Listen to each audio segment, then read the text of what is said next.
All right, I am back. Welcome back. Hello, Mitch. Chat, do you guys hear Mitch?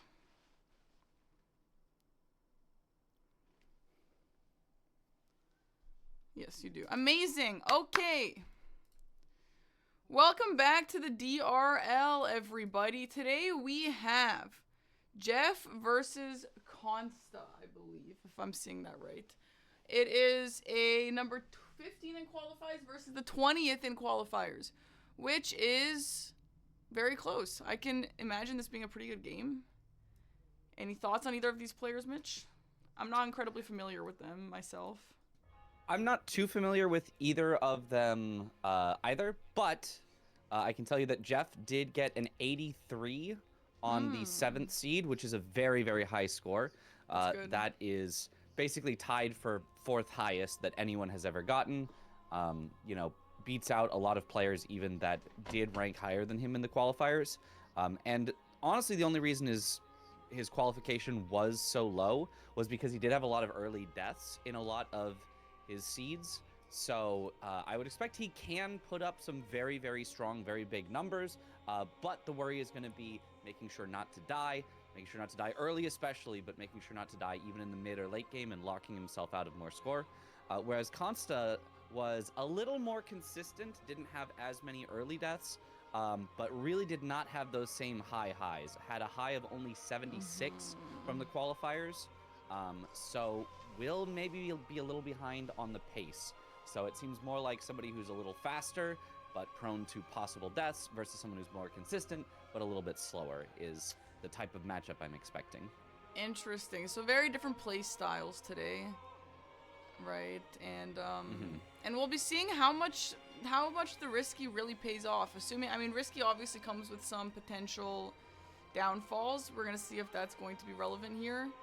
Hopefully not. I'm hoping for a good game for them. Just immediately, it doesn't look like any of these weapons or builds are something that we are typically used to using. A big axe is pretty nice.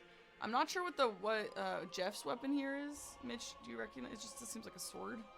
It's just a sword, but the main thing is the second weapon for that class is the Claymore, which is a great sword, which can be solid if you find a second great sword for a jumping build. Right. Honestly, using it on its own is fine, but yeah.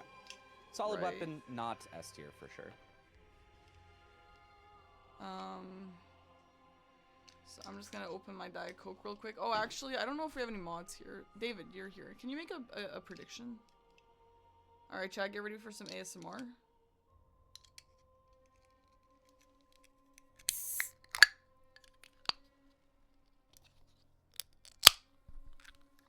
Hey, that's pretty satisfying, huh? That's pretty nice. Man, a cold Diet Coke, and my room is so hot. I left my computers on last night, so I woke up today, and it's really sunny outside, and my curtains don't cover the whole windows. So I entered my room, and it was burning hot. It was on fire. I'm so tired of this tiny hot room. Oh, you guys are on phones. Okay, I'll do the prediction. I'll make it a 15-minute prediction. The aggressive player, according to the stats, what we think is probably Jeff. And then Consta seems like a more consistent player. So we have here Jeff QED versus Consta _ Sama. And go ahead and get those dollar bills in. They are pretty equal in qualifying rank, yeah. But also, I always forget to do this now that we've done it a few times, but if there is anyone who's just watching this for the first time, who's just coming in, this is Forza's Deathless Randomizer League, where the goal is to kill as many bosses as you can without dying. And so you'll see here it says their scores and their deaths. So obviously deaths is how many times they've died, but the score is one boss equals 1 point. There's not different values of bosses or anything like that. And all enemies are randomized, all items are randomized, including key items, which will be dropping from other key item locations, like a boss drop, for example. And if They will be spawning in with a little care package with some seals and some staves, which they will usually use for upgrading their weapon because we do have auto upgrade, and those are the cheapest. We'll be getting some armor in there, some talismans, stuff like that. And if they do want another weapon, they're just gonna have to find one. Oh, it's the gargoyle halberd. It wasn't just a big axe. It was a halberd. That's a pretty decent weapon. Yeah, that is a solid one for sure. Yeah, they might still go with that vagabond start, specifically because it's got the best general starting stats. So whatever weapon you end up finding, you end up swapping to. You're gonna have the best set of stats with Vagabond. It's got a lot of vigor, which of course you want to live. It's got decent endurance, so you can wear some heavy-ish armor. And then it's just got a bunch of strength and dex. And it's got really low stats in all the ones you don't want. Doesn't have a lot of int, faith, or arcane, which can take up some of that stat room from your starting class. So, but yeah, it looks like we might have a different start here. We might have the Vagabond versus the Prisoner. Prisoner with not bad starting stats, but just way too much int for what you would normally want. It's kind of wasted stats that can artificially inflate your level and make it harder to level up further from there because you are already at a high level, so levels cost more. Right, that is an interesting point. Yeah, that it artificially inflates your level, which will make it harder to level more.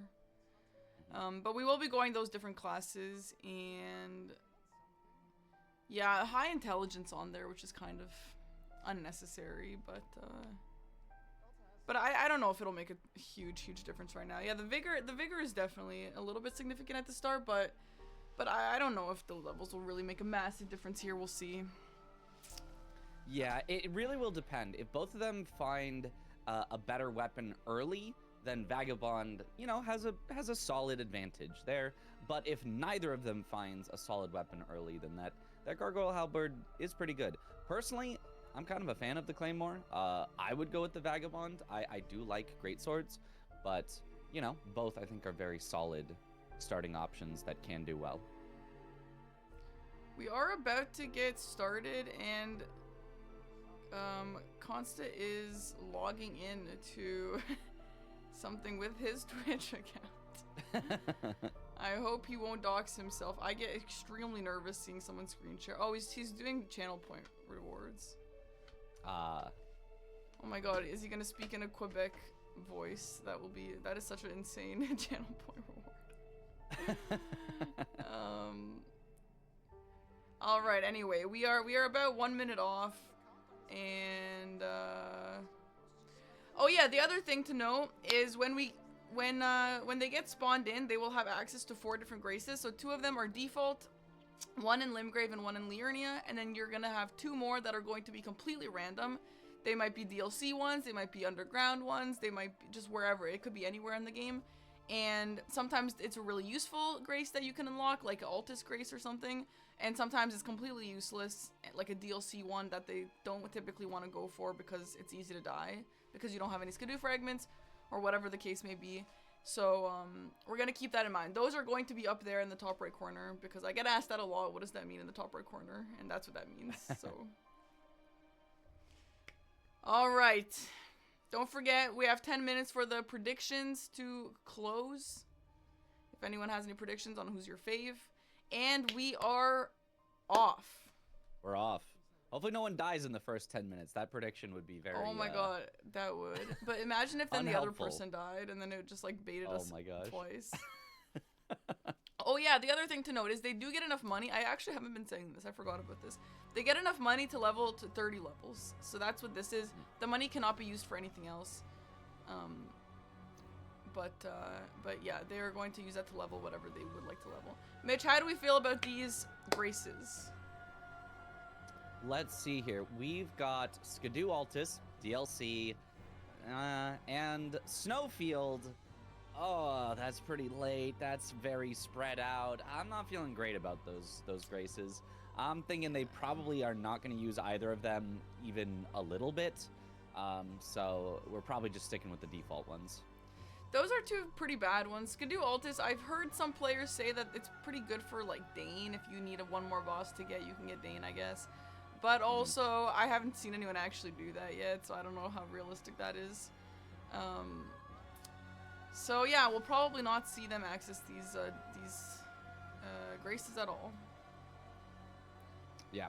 A little unfortunate. I do love to see the mix-up of having some new graces, but honestly, it's... Oh. Well... What just happened? Yeah, that's a fall damage death, because that has actually happened to Aggie as well in... I don't remember if it was a practice or a qualifier seed. Yeah, that specific jump, if you land wrong, or if you don't like walk on the exact right spot of that sloped like fallen pillar, you don't count as walking on it, and it thinks you dropped from all the way up above all the way down onto the ground, and so you just die. Well, did his game crash after? Like, it's not gonna count the death then? We can adjust it, but there it is. Yeah. There it is. Yeah, Oh, when he loads back in. no. I think he manually closed the game out of some sort of habit, out of some sort of, oh my god, panic. I think, I'm not 100% sure. It might have crashed, but I see that more often with usually people like on purpose doing that. But yeah, score locked at 0, so he has to hope that Consta dies at some point, and then his score will get unlocked. Mitch, okay, that was the biggest caster curse I've ever seen in my life. That was actually a little rude, Mitch. I don't think I've ever seen a more serious case of caster curse. Like, that was incredibly unlikely for someone to die in the first 2 minutes. Yeah, I'll take responsibility for this, but that one particular like movement option is something that I have seen a lot of players die to going for, so it is really risky. I mean, we said that Jeff was going to be the riskier player, but I did not think it was going to come into play this early, because that's... So, like, that's wild. Is that something that the players who do that are aware of? Does that just happen sometimes? I would think so, because it does happen a reasonable amount of the time. I mean, if you walk the exact same way, it will never happen. But if you walk even a little bit different, where you don't land on very specific spots, you will always die. So it's something that, you know, it depends on how much practice he did. It depends on how much he looked at others and their routes and what they did. But it's something that I have seen enough that, you know, I, as a non-competitor, was aware of the possibility of it. So I don't know. He may have known and just risked it anyway, or he may have never seen it in practice. This is the first time he saw it, and it just kind of snuck up on him. Oh my god, if that's the first time he's ever seen that, I would be really bummed for him. Yeah. Oh no. So, for those wondering what happens now, the way this works is if you die, I was gonna explain this, I didn't think I'd have to explain it this early, but if you die, the way that this league is built, though it is a deathless league, the way that we actually keep it entertaining and the way the league is actually a proper league and not just like a 1 second long match is he actually does have a chance to come back only if Consta also dies. So for now, his death will lock his score at whatever it was at the time of death, which is 0. However, he will keep playing and he's gonna have a current score that's gonna be going up. And if Consta dies once and their scores are even, and their deaths are even, I mean, then Jeff's score will be unlocked to whatever it currently is. So, despite that death, and I know it's probably very annoying for him, and he's probably kind of, like this is what we were talking about before, like, mentally, this is so difficult. He has to keep playing, and because just in case Consta dies, then he's back in the game, so he has to keep playing. Unless he dies twice, and Consta doesn't die twice, like, the deaths have to be even for the scores to be unlocked. Yeah, each death locks you at that specific, like, tier that you were at of score. So if, for example, Jeff got 10 more bosses than died a second time, he would basically have 2 locks on his score. 1 at 0 and 1 at 10. And then if Consta died once, his first lock would go, and then he'd be at 10. And then if Consta died a second time, then that second lock would go away, and he'd have his full score. So it's obviously not over yet. They are unaware of each other's progress. Consta does not know that Jeff died. Because, for example, if he did know that, then Consta could just sit here. Well, no, he'd have to kill one boss, I guess. He'd have to kill one boss. The match would be over. We'd all say, hooray, Yeah, we all locked in yeah. for 2 hours, but we're here for 5 minutes. Yeah, exactly. So there's no point of that. They're both just, there's no spoilers. They're not reading chats. They're just playing just to their best. I don't know where he found Starfist. Did anyone catch that? This is pretty important news, but we were busy focusing on that crazy death. It seems the only thing he's really done so far, is in Liurnia. They probably both got it from the graveyard, if I had to take a guess here. That one graveyard in Liurnia is just such value to check early that I think both of them did and found it. Yeah, maybe also a shop, but yeah, either one of those two. But they both have it at this point, so that's a great weapon. Starfist, if anyone's unfamiliar somehow, Starfist, maybe the GOAT weapon, arguably. It is very, very strong. It's up there for sure. Yeah, the reason it's so strong, it is a fist weapon, so it has very fast attacks. In particular, its tap R2 and charged R2 are very, very fast. But also, it has a huge stagger value. It has the stagger value basically of something like a colossal weapon, but at the speed of something like, I don't know, a straight sword or something like that. So you can get really, really fast staggers. Starfist also has bleed on it, so anything that's weak to bleed, you can easily bleed with it as well. The only giant downside of it is the range is terrible. You have to stand right up next to enemies, and some enemies, sometimes you just can't hit them because the hitbox is too small. I'm thinking like Erdtree avatars, you just can't hit from the front. Yeah, you have to walk around behind them to hit because it just misses. So incredible weapon, but with a downside and a tiny bit risky because you might be like, oh, this next hit is gonna stagger. I'll send it, and then you miss, and then you get hit for it. So it can be a tiny bit risky, but I expect both players will have a lot of familiarity with it. Oh my god, Melania on screen already. We do have a Melania. For Jeff. Yeah. Yeah, so the tap R2s on this are pretty good against her, but not like perfect.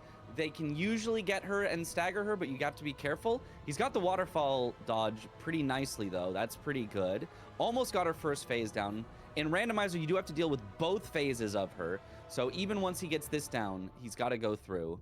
And he really wants to avoid getting hit, not only for big damage, but also for the lifesteal. You don't want to let her lifesteal. He obviously knows this fight really well. I do wonder if he is going to be playing a little riskier than he originally intended to, just because now he's got a death, and I don't know. It's just hard. I don't know.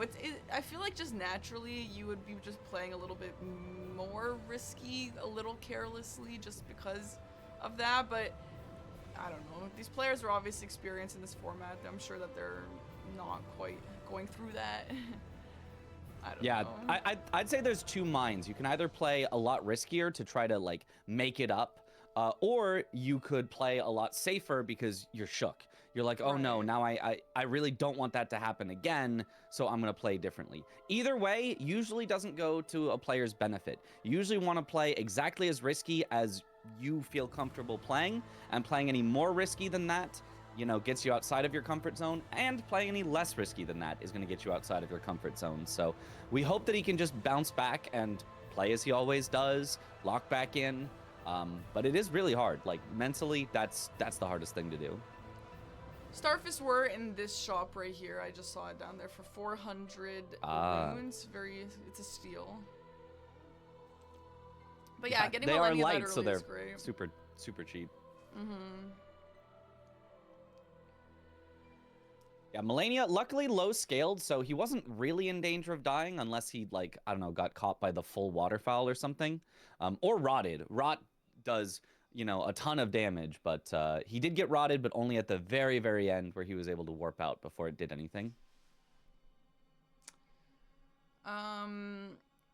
I feel like I should make a clip of that death.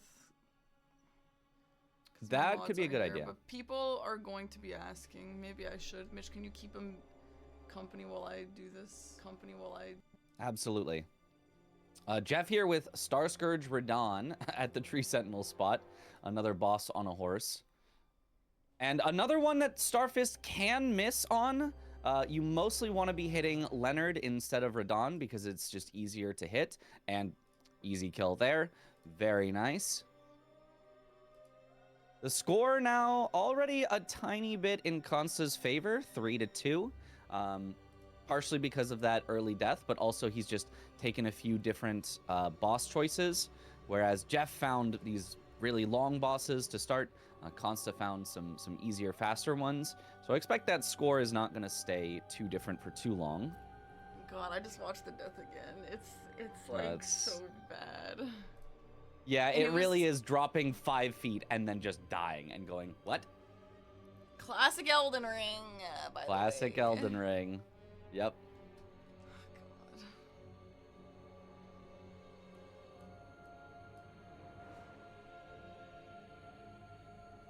All right, Consta has now also found Radon with Starfist. We'll see if he has any trouble actually getting the hits in.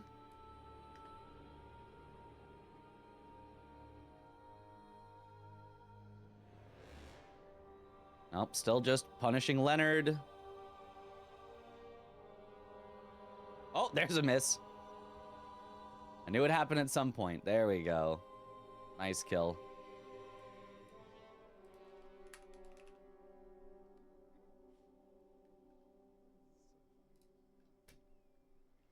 All right, chat. Yeah, to reiterate what happens on a death, the player's score is locked at the amount that they were when they died, and they can continue to kill bosses, but their score won't actually increase to the number of bosses they've killed unless their opponent dies to unlock their score.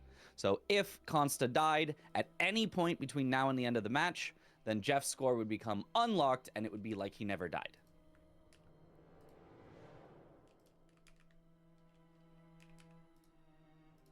Ooh, a Hippo here from Jeff's side. A DLC boss, honestly one that's not so bad for DLC bosses. There's definitely a lot harder you can find, but one that you could miss with these balls if you don't stay close enough. He's doing a really good job of hitting. One miss there. And on the other side, Crystallion, which should go down really, really fast to strike damage. Oh, and very nice. Gets the stagger on Hippo, so an easy kill for Jeff. And Consta has turned this 2v1 into a 1v1. Easy kill again. Does get rotted at the end, but he's just about to warp away, so it doesn't matter.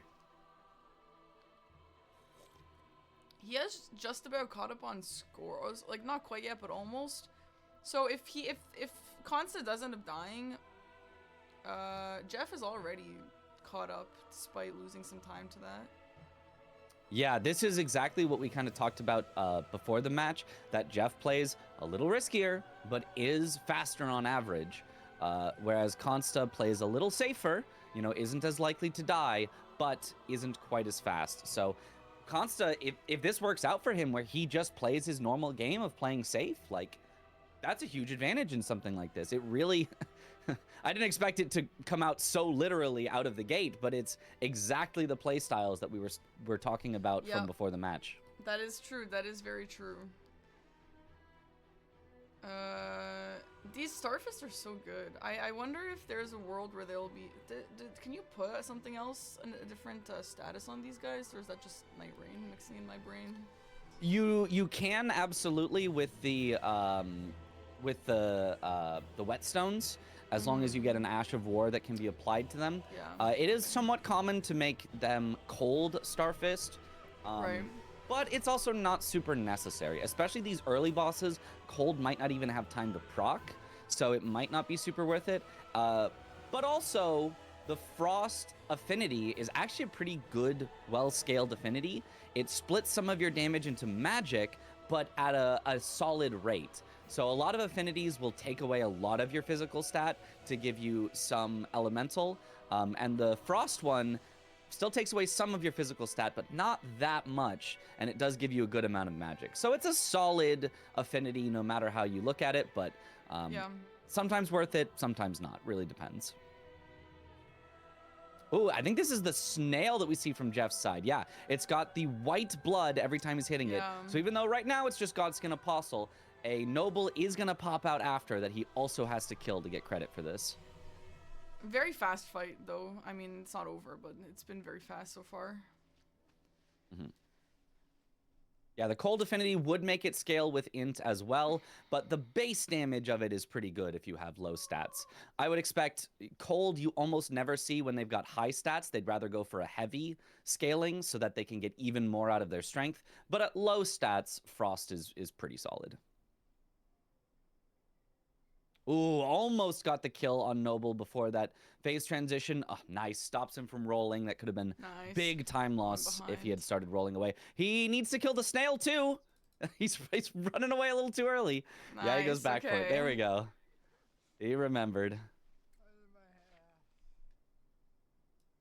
Frost damage does not scale with int. Frost is a set amount based on just how it goes.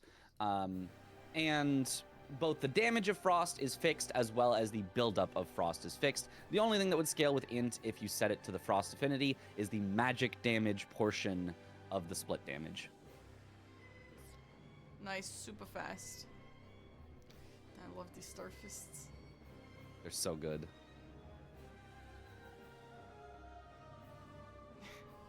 Yeah, I just killed the fly for the hell of it. Oh, he's waiting. He's waiting. I mean, you're waiting. You're waiting for the noble, so you might as well. I forgot.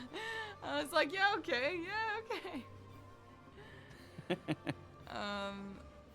But yeah, I mean, a little surprisingly, I because of the death, I didn't really quite see the exact start of the match, but Jeff has, I mean, Const assumed to get 6 or 7 bosses, but Jeff has mostly You shouldn't have said it that way. You should not have said it that way, Parky. Whatever, bro. That's like the most common number duo ever, and we all learned that after that became a meme. Yeah. So again, if Consta does die, then the match is still pretty even. We're getting some the bird slut armor for some stronger jump attacks. Mm-hmm. Yeah, excellent armor set. It's honestly just like not bad in armor either. It's not like you're sacrificing a lot to get that jump damage, so you might as well put it on. Even though Starfist is not really a jump attack weapon, there are some situations where you do a jump attack. Interestingly enough, if you do a jump attack with the Starfist, it can sometimes double hit, where it will do double the damage, but also cost you double the stamina. So that can either be really good for a fast kill, I got double the damage, or it can get you killed because you expect to do a jump attack then roll after, and you just don't have the stamina to roll. So sometimes it's awesome, sometimes it gets you killed. Yeah, that's interesting. I didn't really know that. Mm-hmm. I think it can happen with any fist weapon. I think it can actually even happen with non-fist weapons as well. It's just fist weapons is the most common one that I see it on.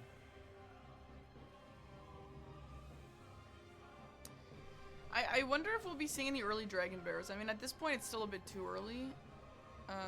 But we didn't see that at all last game. So I am curious about that, and I'm curious if... maybe we are.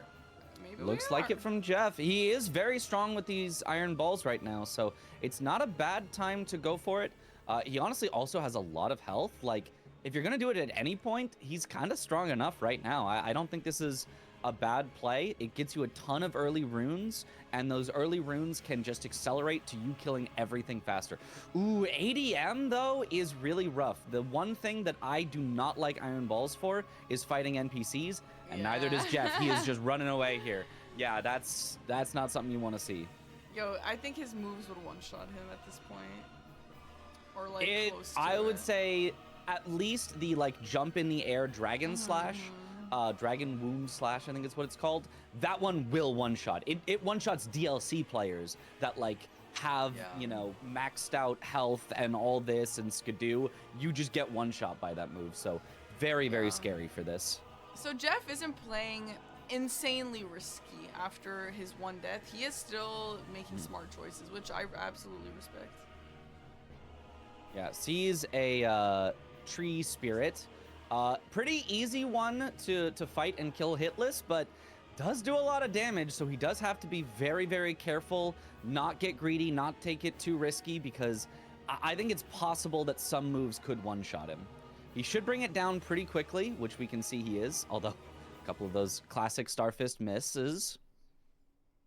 but already has it almost down to half health. Has to be Ooh. careful of the explosion soon. The phase transition. Oh, he fell. He fell. Ooh, All right, good, nice move to see. good punish here, yeah. Yeah, that breath is just so nice to just walk under and just keep hitting him. Here comes the explosion. He's going to ride away from it. Ooh, which is scary. Okay, he didn't get one shot, which is good. I was really scared that Torrent would get one shot and then he'd get dumped onto the ground and then be just locked in place and have nothing to do. But luckily, Torrent survived as well. So he is fine here. Should be able to clean it up. Just needs maybe 1 or 2 more hits to stagger. Nice, Boom, there's the big. stagger. Gets a bleed proc as well. That's why Starfists are so good. Yeah, that should clean it up. This is a really great fight another for miss. him. It's going to give him a lot of Yep. money and set him up really well for the rest of the game. And it didn't even take him that long. Yeah, honestly, that was a relatively efficient boss kill. And the Academy Glintstone key. That lets him get a little bit more efficient pathing to go through Liurnia to get to the other side. You can enter the Academy and exit out the back gate, and that kind of just teleports you further closer to the Dectus lift, or honestly also closer to Makar if you're going that way. Yeah, hopefully we're not going to have to see Makar. We just saw it in the previous game, and it honestly wasn't so bad. But they got really lucky, I think, with really good enemy spawns there. Though it's still a nuisance to walk through it all, but no idea where that Dectus medallion was. Yeah, I'm not sure. Tom has pointed out that Frost would help a lot for going for these really high-scaled bosses early because Frost is percentage of maximum health. So as I mentioned, Frost is solid on the regular damage, and then if you also get those Frost procs, it's really, really powerful. What I was saying of it not necessarily being that helpful is for things more like what Consta is doing, where he's fighting these really early bosses that he can kill in like 3 hits. That's just not enough time for Frost to proc, but in Dragon Barrow, Frost would be very, very solid. Yeah, a Frost bleed duo. Getting really low with the Black Knife Assassin, though. Okay, he You know makes it what? away. He's able to heal. This is one of those bosses that if she gets you and you start backing off and healing and they start punish your healing and all that, it just gets so out of hand. But it looks like he got back into it. Yeah, the main thing is this one is Electo, so she does these like special, Good you know, backstab. almost waterfowl type, not exactly waterfowl, more like Malekith type big explosions of tons of hitboxes. And if you get caught in that, it can like combo you full to death sometimes. So he just really, really is being careful of that, is playing it way safer, I think, than he would for a normal Black Knife Assassin, just because he does not want to get wombo comboed. Ooh, does take some bad trades here with the Assassin, though. Keeps getting down to half health and is completely out of heals. So he needs to play this very safe from now. Oh, he's down to a quarter. You're one shot, He might just Jeff. run. He's gonna Yeah. run. Oh, he has to be careful though because of the blade. No, that's a second death. No. Oh, Oh no. I that's feel like brutal. that it looked like it was kind of just like a little bit nerves, a little bit, okay, let me get out of here. Okay, I forgot that she actually has that punish. Yeah, she hard punishes running away on Torrent. It's really unfortunate. I think we've all been caught with it so many times where you just don't realize, but this is just the format where it punishes you the most. He's now double locked at a score of 0 and a score of 7. So Consta has to die once to unlock that first one, and then twice in order for Jeff to have any chance in this match, because Consta is still ahead in score. All Consta has to do is not die twice. Oh my God, He just he's has to gonna not so be a tanky. shadow from Sekiro. Yeah. Yeah. Oh God, he's so tanky.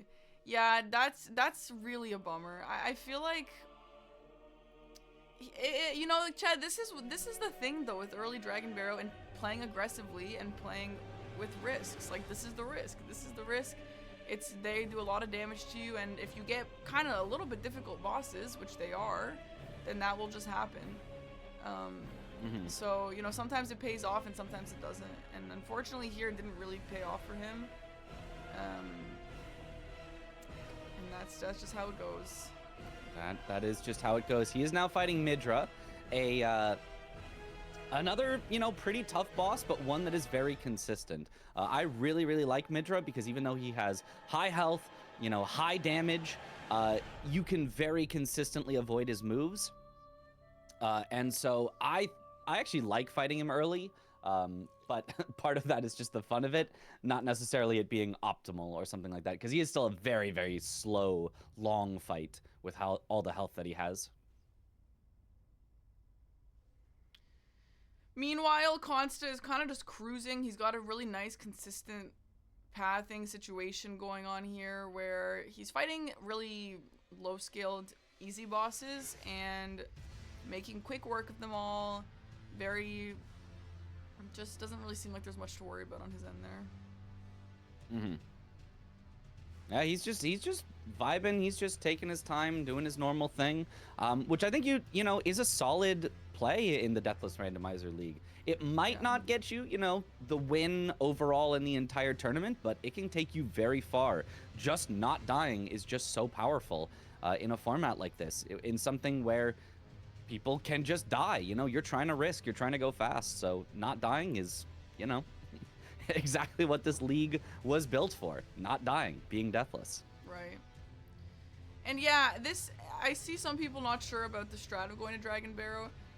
No, people do it. It's honestly like at least 50% of players I've seen, or more, maybe sometimes, do Dragon Barrow early. It's a good strat if the bosses there are doable, It really can give you a great lead because you're just so much stronger.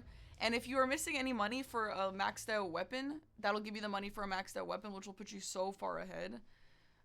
So it does depend on how confident you're feeling, the bosses that you see there, what level you're currently at. So it's not crazy that Jeff decided to do that. It's not crazy and it's not uncommon. It just the last match that the both of us commentated together, Hoosier versus Aggie, both of them did a pretty early Dragon Barrow. Hoosier did it a little earlier than Aggie, but both ended up going there within the first 20 or 30 bosses. So Jeff went, a little earlier than some do, but honestly, he justified it by, I've got a great weapon, it's well upgraded, and he already, look at that health bar. He already has a massive health bar, so it was a good call, just, unfortunate that he took too many trades with the Black Knife Assassin that got him too low, and then if you're low and you try to run away on Torrent, it kind of just doesn't work. You almost have to run away on foot, because otherwise she's just going to snipe you. That long-range move that she has, she will spam it if you are on Torrent. She will not let you get away. That's something new that I learned during the commentary of this league. Very interesting that she just constantly targets Torrent. Yeah, I guess that's why they're assassins. They're made for making sure you do not get away. Honestly, Via's champs. Electo can absolutely be hard. The first time I fought her, it was very difficult, and the only way that I do fight her now is just backstab, cheesing her, but that will take forever, so you don't really want to be playing like that. Also, definitely close to death here. Ooh, yeah, the Crucible Knight and Misbegotten duo. Oh, if that heal had not gone off before the hit, that might have been it. Oh my goodness. Yeah, this is not low scale. This is mid-scaled Kaled. So it's not high-scaled Dragon Barrow, but you do really have to be careful here. And looks like he's kind of locked in on the 1v1 here. Yeah. And then on the other side, Fia's champs, usually one of the scariest, gets low. That's why you can get so much damage done by that Fia's champion. Luckily, none of the other champs were alive to combo into it, but I mean, that was just so scary again. Oh my god, and blood loss from the imp. No way an imp brings him down. Okay. Oh, Torrent dying. Jeff is not having a fun day here. This has been, oh my gosh. Oh. Bro, and look at him, he's laughing. I feel like he is also what the hell is going on here? What the hell? I feel like, listen, the second death, the Electo death, a little bit more of an actual his fault thing, though it does suck and it's very understandable. But the first death, come on, the first death, that sucks so bad. That was 100% a stupid fake death. And if he had died to this imp, that would just be so unlucky. Oh god. See, the mental to have to play for this much longer now too is just like, it's so difficult. Yeah, 2 full hours when you know you've got 2 deaths, and if he's scouted out his opponent, he know his opponent is a very, very consistent player. Yeah. You know, it's tough mentally, but I do still think he can end up with a higher total score by the end due to some of these risky plays. It's just, you know, he just has to hope for his opponent to die twice, which isn't super likely. Yeah, so what we mean by this is, despite Jeff having died and losing a little bit of time twice, he is doing some really risky plays that are very rewarding due to the amount of money you can get and the amount of levels you can get, and just like getting these harder, higher skilled bosses out of the pool early. And so it'll get him a really great score. However, just a reminder, the only way that Jeff's current score, as it says here, can get back relevant is if Consta dies the same amount of times as Jeff. He has to die twice for his score of 0 to be unlocked back to his current score. So Jeff is currently obviously locked at a score of 0, but if Consta dies twice, then we will see Jeff back in it. Yeah, basically each death is a specific lock on your score at the score you were at when you died. So Jeff currently has 2 locks, 1 at a score of 0, 1 at a score of 7. If Consta dies once, the first lock will go away and Jeff's score will instantly jump up to 7. And then if Consta dies a second time, then both locks would be gone and Jeff would jump all the way up to his current score of 11. And it would be like he never died. And this is a really tough seed, so it is possible to have 2 deaths from Consta's side. But it's just, you know, he's been a consistent player. He's been a player that avoids taking those risks and dying. So, you know, it would be very uncharacteristic for Consta to die twice here, but not unheard of, not impossible. He is playing very consistently and very clean. The dancer of Rana dressed as that Corin guy. That is a pretty funny outfit. Oh, he's doing a good job of not letting the dancer heal. Yeah. Might get a quick kill here. Oh nah, bummer. Unfortunate. Dancer sucks. I hate dancer. Nice. But a very nice kill. Does manage to get a lot of the charged R2s in, which can be hard to get on NPCs. A lot of times with Iron Balls, you'll go for tap R1s instead to try to sort of stagger lock NPCs, but it is a little bit less damage, so him being able to get that is nice. Ooh, I saw a Sunflower that is bought on Consta's side. The Sunflower, which is a very fun weapon, big old colossal that you can bonk things with. It's got holy damage split. Oh, and now he's got 2 halberds for the jump attack meta. I actually don't know if this is going to be better than Iron Balls, but it is very consistent, very easy to pull off, and it's got great range, so he doesn't have to worry about missing as much. Nice. Yeah. Yeah, it looks like he's kind of swapping back and forth. Yeah. I kind of like that. And now, since they do have the Gravebird armor, that does make jump attacks even better here. So I can totally see the vision in doing jump attacks mainly, and then Iron Balls for big punishes. Yeah, if he can just keep track of those weapons and what he's got and what he's got to hand and which one is where, then that's actually a great idea to do.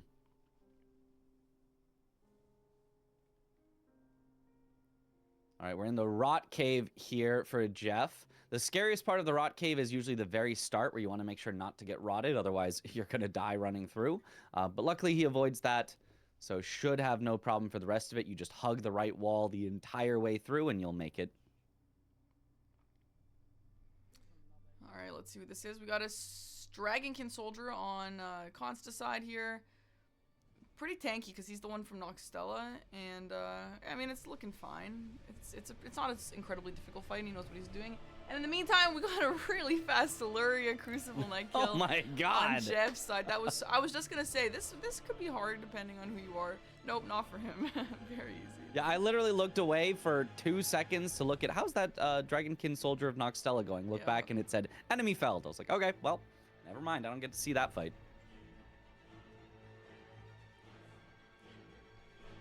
No, this is not the first time someone's gotten a 0. Even like in qualifiers, people have gotten 0s. I don't know if it's happened during an official 1v1 match. I feel like maybe. But people have gotten locked with very low scores as well. Like it's not like this is the most unbelievable thing of all time. It really does suck, but that's how DRL is, and it's tough, and sometimes stuff like that happens. Sometimes you get memed on a skip, and sometimes you spawn in and you get spawn camped by the imp, exploding mouth imp, and that's just how it goes. Oh god, not that. Oh, Yeah. don't bring up that. Oh, that was so sad. Yeah. So that's just how the Deathless Rando League is, and that's why the Deathless Rando League is actually kind of interesting, because you got to keep an eye out for that stuff. Yeah, it really can happen, you know, at any time, anywhere. You think, oh, this will be safe. You know, I've got health, I've got armor.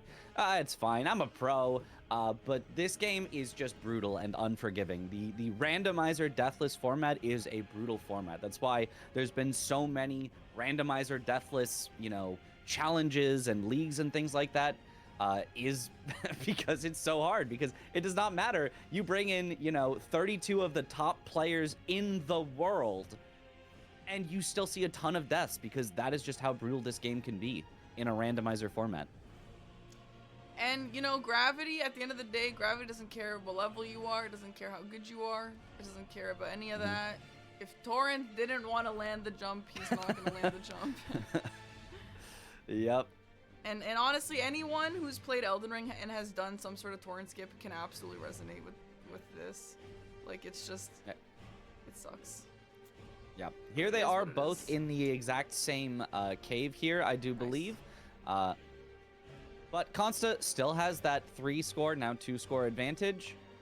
And Jeff, you know, trying to use these extra runes that he's got in order to have an advantage in speed and make up for it. He's got a ton of health, which is a great early use of runes, and now he also gets to start getting some strength, which will increase his damage by quite a lot. So let's see how much damage he'll be doing to Onyx Lord here, because Jeff did 2-shot him very, very quickly. Okay, it's about the same damage. Yeah, it's definitely, it's pretty comparable. Starfist is a lot faster attacking than these jump attacks, but again, does have that small range. So yeah, I would think, ooh, does take a big hit though from the Fell Twin. Okay, he's fine. He's fine. Jeff is very risky, Jeff. That is the meta, you know, the meta for DRL has really turned into trading hits, because every roll costs you stamina, and every stamina that you spend is less attacks you can do. So if you get hit by an enemy, your stamina recovers, whereas if you roll, you lose stamina instead. So the meta really has turned into just, you know, hitting, continuing to hit, get hit yourself. Yeah. Which is almost feels like the opposite of the intention of the league, but yeah, that's what players have found. Ooh, we got more Moog, Lord of Blood here, who will be bleeding to these fists. So let's see if we can get a face transition. Yes! Oh, I mean, yeah, a face transition skip, I mean. Way more than enough damage. Yeah. Not even close there. He had like 5 extra seconds before Nihil started. All right, let's see if, I like that they're kind of neck and neck here. We can compare how the fights go exactly. Oh, using the Starfist as well. Yeah, this Moog is an enemy that will stand still, so the Starfist. You can see the difference in their damage, though. Although Consta does get a stagger here, so still gets the phase skip, but took quite a few more hits because of those missing runes that Jeff has. Oh, Jeff also doing big work to the Beast Clergyman. Yeah. There he is, down again. Yeah, so what's cool about the Deathless Rando League is that it's not a hitless. It's not a hitless league where you want to be really careful and, you know, whatever. It's deathless. So you have to be very, very aggressive and very risky while not dying. So that's what Mitch was talking about with the tanking. you're constantly getting hit yourself, but you really have to be very careful to not get hit too much, you know, and trade a little too much. And we've seen lots of deaths to that, and it's tough. Those decisions are tough, and mastering that is very difficult. But it makes it really interesting. It's a whole different type of play style. Yeah, very interesting. Something you don't see outside of this, because, you know, speedrunners, you know, normally obviously would trade hits as well in kind of a similar fashion, but if you take a death in speedrunning, sometimes you're like, well, that was, you know, that was worth it. If I had gotten that hit, it would have saved me 3 seconds. And if I die, oh, well, it only cost me, you know, 30 seconds because I can run back and do the fight again. But yeah, in Deathless Randomizer League, those decisions change, and you have to be careful.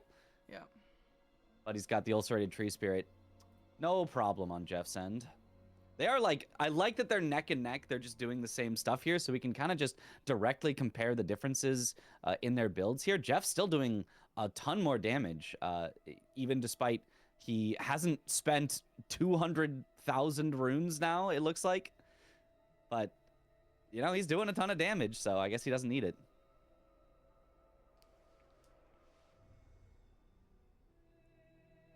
Yeah, you know what though? I keep forgetting that Consta also just has the Starfist as well. I keep wanting to say, okay, let's see how the Halberds do, but it's like, oh no, he's also just using the Starfists.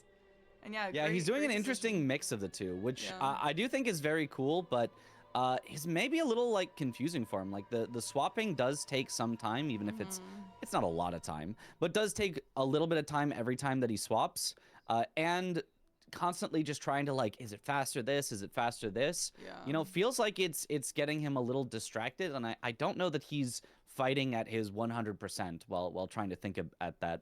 It does feel like he's missing some punish opportunities that he should be getting, and I think the swapping might have some to do with that.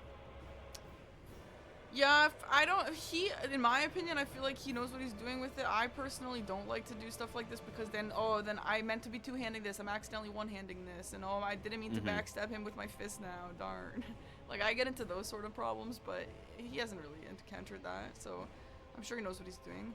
We do have a Mesmer on the left screen here. Love a Mesmer fight in this. They're always so Love fast, a Mesmer. Oh, and have now a little more health. Jeff has another halberd as well, so Jeff could try the exact same thing. He didn't start with the halberd that Consta did, but now he's picked up another halberd, so we'll see if he goes for that same thing or if he just sticks with the Starfist. Looks like he's just sticking with the Starfist. I don't see him doing any equipping or anything, so he's probably just pretty happy with his selection here. Yeah, I personally like the Starfist. Maybe if he does encounter someone who like Erdtree Avatar who doesn't bleed and he also can't reach. Wait, Erdtree Avatar doesn't bleed, does it? I believe it does. It does. Ugh, I hope. Yeah, I mixed that up because it's a tree and all that. Yeah, But, like, yeah. Whatever. Oh, it's a little fleshy. Yeah, whatever. Anyway, never mind. But yeah, you actually with a dagger or a fist weapon, you can't reach it from the front. It's got a weird hitbox there, so maybe he'll be switching for that. Oh, actually, you are correct. doesn't. Erdtree Avatar does not. I was right. And then the tree spirits are right. the fleshy ones, yeah. Mm-hmm. You know how I know? Because of my Reduvias. They do not bleed those damn trees. You would be the knower. I mean, I use a lot of Bloodhound Fang, which does have bleed on it, but you usually just kind of take out Erdtree Avatars so quickly. I don't even watch if they bleed. They just kind of stagger and die. Yeah, understandable. Nice Knight's Cav here. Very nice kill. As a reminder, this game is not over. It is very, very Consta favored at this point, but it is not over because deaths can be unlocked by the opposing player also dying. So if Consta dies twice, then they will basically be back to even. Consta does still have a 2-score advantage, but it would be back to a neck and neck fight. Especially if Consta dies, that would lose him some time. If he dies twice, I expect Jeff would, even or overtake in score. So that really is all it takes. Having 2 deaths, not unheard of. Not even like that uncommon, even in these elimination matches. We've seen 2 deaths from the #1 seed Hoosier in his first match. He had 2 deaths as well. So even some of the best players can absolutely still have not only a death, but multiple deaths. Right, right. I will say, I think Hoosier is also more of an aggressive player, and I think that for Jeff, I think he would have preferred for his opponent to also be a bit more of an aggressive, riskier player, because that will increase the odds of potentially dying, obviously. And Consta is obviously a very consistent player, like very consistent, very safe. He's not doing anything too risky right now. So I personally don't know if I foresee a death happening for him. Obviously, anything could happen. And like Mitch said, people be dying sometimes, so maybe we will see one. But yeah, I mean, there's still an hour 18, it's not over, and Jeff has done a really great job catching up with the score count. Yeah, only a one score difference at this point. That is so close. If the deaths get evened out, like, yeah, it really is anyone's game. I say if, you know, if the most unlikely and, you know, difficult thing to happen happens, but it really could. It could. It really could. You know, I feel like Jeff's death was so unlikely anyway that maybe it's also unlikely for Consta to die twice, and just it's the crazy unlikely game of unlikely things to happen. So, you know what? Maybe. Yeah. And we are intentionally caster cursing to try to get a closer game here. That is our goal. We did get the Gauche Medallion Dedectus over here from the from the Ancestral Moose. That was in in the Weeping Catacomb, the Cemetery Shade one. Yeah. We gotta keep that in mind for when I assume Jeff will do it, like everyone does that one, but yeah, I definitely expect that. He's been through there as well. He just, I don't think. Oh, gets a bleed proc on him from Esker, though. Esker is a very scary one because bleed does not care about the scaling. It just does percentage of your max health. Okay, he got him, though. Yo, Esker sucks, and Reduvia out... Listen, I don't want to rage bait, but Reduvia outplays the Starfish sometimes. Sometimes. And that's a place we could see Consta die. Like, that is one where, like, it kind of doesn't matter, you know, how good you are, all of this. You get hit once by a random dog hit, and then you get comboed into Esker, into another dog hit, and all of a sudden you're just bleeded once or twice and dead. Oh, but Jeff rotted. Oh, takes a really risky hit there, takes a trade. No! He's so low on health. He doesn't have any heals left. Is he gonna has Mog? to either No. Mog or get this Grace in time before the rock takes... Ah! Jeff! Don't do this to us! Oh my god! Yo, that was terrifying. The fact that he almost Memory of Grace is crazy. Holy... Yeah. Girl, this is... I'm losing years off my life with this match. God. We're not cursing Jeff. We're trying to curse the other way, I swear. We're trying to even it up. Jeff is the riskiest player I've seen so far, for sure.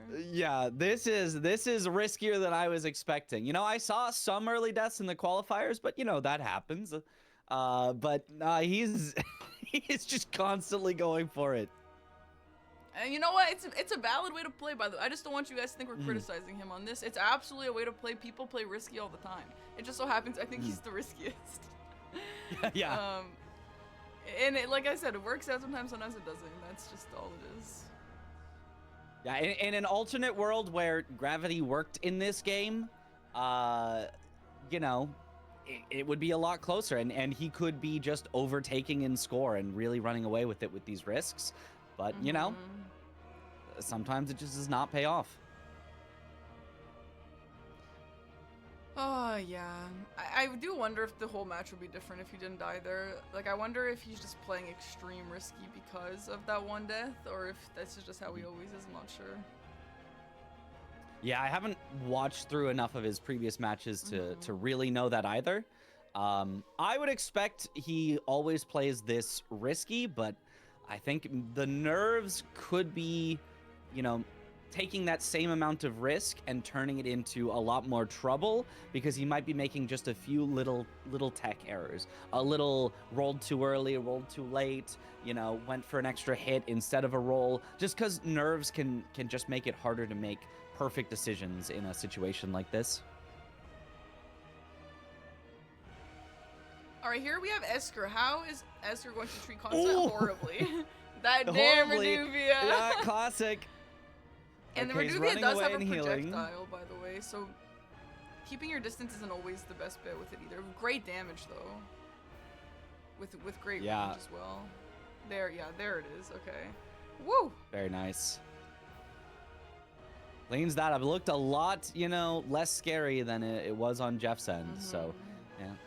Consta doing a great job of, I think the jump attack also is quite safe. Like, you get to have that extra range. You get to kind of, in between attacks, back off, decide when to go in, you know, take your opportunities. As opposed to Starfist, you have to stick right up in their face and kind of try to combo them. So it can be a lot harder. Ooh, tiny little arena, though, to see a duo. The Crucible Knight plus the Crystallion are just absolutely comboing him. Okay. Manages to get away. Does need to be careful. Oh, the Crucible Knight now in the second phase. He can't get any hits in. He has to just try to avoid it. He gets locked in the corner. Oh my god. Please. He's getting fully womboed. He's trying to get away. He tries to heal. He gets it off. Okay, he's a little more safe. Back down to half health. Crucible Knight still super aggressive. Gets hit with the tail again. My God. Nice, down to a 1v1. He should be fine from here. The Crystallion luckily went AFK at the end. Oh my gosh. Meanwhile, Consta also had a duo fight. Light work. Didn't sweat it. It was super fast. Oh my gosh. This is crazy. It really is. It's just back and forth with both of them almost dying, and I mean, Jeff just, you know, happened to actually die twice, and Consta hasn't yet, but it's been scary on both ends.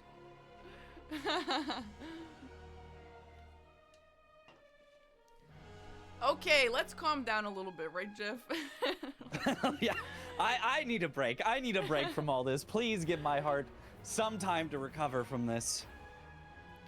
Okay, we got an Urtry Avatar fight here on Consta's side. Great Halberd, jump Halberd attacks. Did we see if they... Ooh, low again? But okay, the jump attack's nice and easy. Oh, please, we need a break. Do they have, other than the bird armor, do they have a talisman for a jump attack?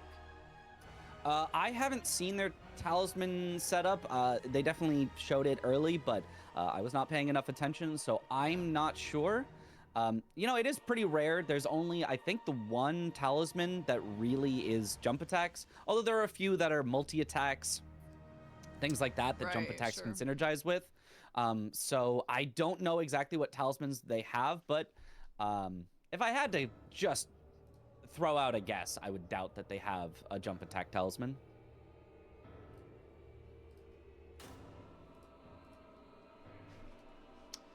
Yeah, this will be the Dectus half for him. Nice and easy. Hopefully they get the second one. Otherwise, this will be a cursed seed. Yeah. I mean, you only find the Dectus half. You find it the majority of the time, I think, that you find both.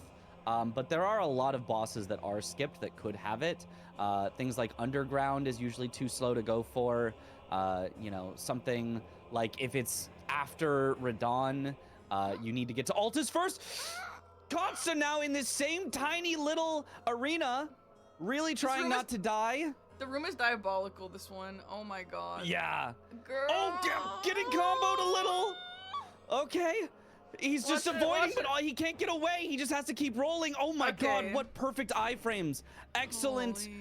Oh, excellent rolls. I am kind of surprised that nothing more hit him there, but oh, cleans up so easily. Nice fight from Consta. Yeah, very nice. And he had both of the guys aggroed on him at the same time.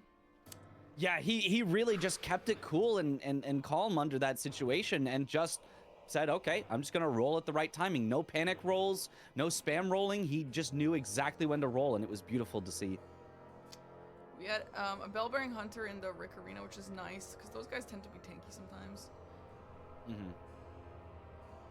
Yeah, a little tanky, but luckily usually pretty easy to kind of get in a loop of get behind him, hit him twice, get behind him, hit him twice, and so on. Alright, let's see what the Margit replace. Oh, they're both heading to the Margit replacement at the same time. They're very much on the same path here. Yeah, they both seem to know there's kind of an optimal way to get through these bosses, and that involves kind of doing the same thing. Oh, Renala first phase. The field trip. So there will be a big time difference if someone is able to skip or like one face her and someone is not able to do that. I can't imagine that they wouldn't be able to, but sometimes those kids could like knock you out of the attack you're trying to do and really screw up your plans there. Yeah, Starfist is definitely the vibe for this. I would have done the same. For sure, for sure. Should be an easy kill here. Boom. Nice one cycle. And then on Jeff's side, I expect we'll see the exact same thing. Knock her down, and then a solid just, you know, like 5-ish charged R2s should do it. It was a little early on the first one, though, or maybe out of range. Oh. But, yeah, does that it in 4 hits. was a lot faster than Consta's. I think those levels really are Those levels make a huge difference. Yeah, they are carrying in the speed department. He's still behind by a score of 2, as he has been, but he's already done some of the slower bosses. Those Dragon Barrow ones that we saw him do early for runes are also just slower bosses. They just take longer. So at some point, Consta is probably going to need to do those Dragon Barrow bosses as well, and is going to lose a lot of time in doing so. So the score, you know, aside from the deaths, is very, very close to each other right now. Ooh, this is a catacomb where you do want to Memory of Grace out. Consta getting a little stuck, has to kill some enemies before mogging. Okay, but he is fine. And now Jeff having to do the same thing. Also has to kill those same enemies. Now Mog. Yes, catacomb. I love the catacomb. It's so cute. It's like, if you just like zoom it in and look at it, the little guy is just like getting a little haircut. It's so cute. All right, let's see who this boss is in here. It's a nice big arena for DRL. Wasn't necessary. DRL. Oh, almost a one-shot from Consta. Honestly, the jump attack I think is better here for DRL. DRL can be hard to get some of those attacks in, but Jeff does not struggle too much. Does manage to stay close enough to get those Starfist hits. Yeah, he jumps around a lot. You'll charge something and then he immediately dodges. It's like, okay. Yeah, so Jeff just went for tap R2s instead of charged R2s for exactly that reason. DRL just a little too squirrely. Does change now the Starfist to heavy to get the extra scaling there. Just puts the, looks like it's just the kick Ash of War on it. I'm not sure. Oh, no, it's Blink. Is that Blink Bolt? What the hell is Blink Bolt, Mitch? That should be the DLC one where you blink forward in lightning, right? I think that's like the Death Knights use. Okay, I know what the move that is, but I didn't know it was called Blink Bolt. That's funny. Yeah. All right, chat confirming. Hooray! I know my stuff. Wow, Mitch knows something. Wow, we're all surprised. I know. Well, I'm surprised. I only know speedrun stuff, and that's not in the speedrun, so... Yeah, okay. You know. Yeah, fair. Oh, we got Millennia here on the on Consta's side. Yeah, does find her not nearly as early as Jeff found her, so much, much faster, much easier fight. Opting for the Starfist here because those tap R2s are pretty good against her. I think the jump attacks would also have worked pretty well. But it can be a little scary. You go for a jump attack, and she does waterfowl dance, and now all of a sudden, uh-oh, I'm locked in place. But, ooh, almost kills her before she even gets her second phase transition off, which was really, really nice. Just tanks through some of the rot. Might as well get that early kill and get out of here. Great fight. That was super fast. Mm-hmm.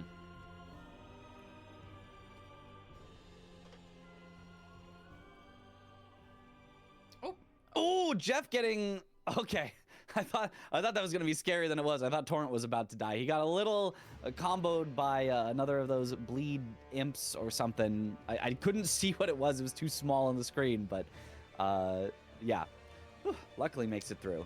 I want to see if he's going to despawn. Classic. I want to see if he's going to despawn this invader or just try to kill the invader. The invader can be killed fairly quickly, but yeah, safer to just run away and despawn it. And we can now see their talismans, and there is Blue Dancer, but there is no jump attack talisman. Honestly, kind of an unfortunate set of talismans. There was nothing there that screamed like, this is an amazing talisman. It's kind of all just like, oh yeah, it's okay, it's solid. Yeah, there's a lot of stuff that could have worked for, that could have helped these Starfists get to their full potential. But alas, the rando giveth and the rando taketh. Yeah, and the reason that you're seeing, you know, some really, really late bosses that are dying in 2 hits is because Randomizer uses a scaling value. So any boss that is placed into Limgrave is going to be scaled way down. Whereas if they, for example, went into the DLC, which they do have a grace and access to, then bosses would be scaled up to DLC levels. So because they are in Limgrave, the earliest area in the game, they also get the lowest scaling in the game for all the bosses that they see. Yeah, if the bosses weren't scaled, it would just make this like kind of impossible almost. Maybe not quite impossible, but a lot more difficult. You'd have to pick your battles a lot more carefully. You'd like peek your head in and be like, oh, that's Melania. Nope, just kidding. I'm going to go somewhere else. You know, peek your head in. Oh, that's Darrowil. I can get him. And then you'd go in and fight him. So it would be a very, very different meta. Instead of rushing a bunch of boss kills, it would be more like, can I kill this boss? No. Can I kill this boss? Yes. Type of a decision making. So could be, honestly, could be a fun format. I don't know. But it would be very, very different than this format. I'm holding my breath on this. I have seen a death here as well before. Ah, he's fine. Jeff's fine. He's being more He's careful. got it. That's good. That's good. That's good. That first jump was a little scary for me because he did not get over the branch. He jumped to the branch. So if he had, I don't know, somehow gotten his double jump stolen from Torrent, he would have died. But nah, he knows his spots. He's got it easy. Nice. Stagger on a Doula should be enough to kill. Honestly, he probably doesn't even need to hit it in the head, but does, and there you go. Great fight. Yeah, we are reading chat, but obviously we are commentating the match, so we're not actively reading every single message, but we do see questions, or if there's a stir in the chat, you need something answered, something like that. Ooh, the big explosion from the Deathrite Bird! Oh, luckily, it just doesn't spawn fire. I guess this arena, it must have spawned, like, on the roof or something. Yeah, you can see it on the crystals in the edge of the arena. That could have been really, really scary. If he had gotten hit by the explosion and stuck in the fire, that could have led to a death, but luckily for him, not a death there. He was 1 hit away from preventing that explosion, but the explosion went off, but he lived. Snail. We got a pumpkin head over here. Nice damage. Nice and easy. Very nice. Yep. Just have to make sure not to hit it in the head, otherwise it takes very little damage and does a great job of hitting from behind.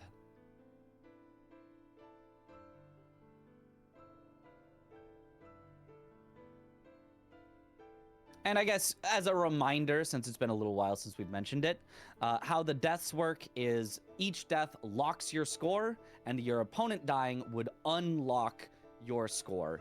So Jeff is currently locked at 0 and at 7, but if Consta dies once, then one of those locks would be removed. And if Consta dies twice, both of those locks would be removed, and it goes back to just kind of a straight race of whose score is higher. So even though Jeff right now would lose the match, that does not mean he is guaranteed to lose by the end.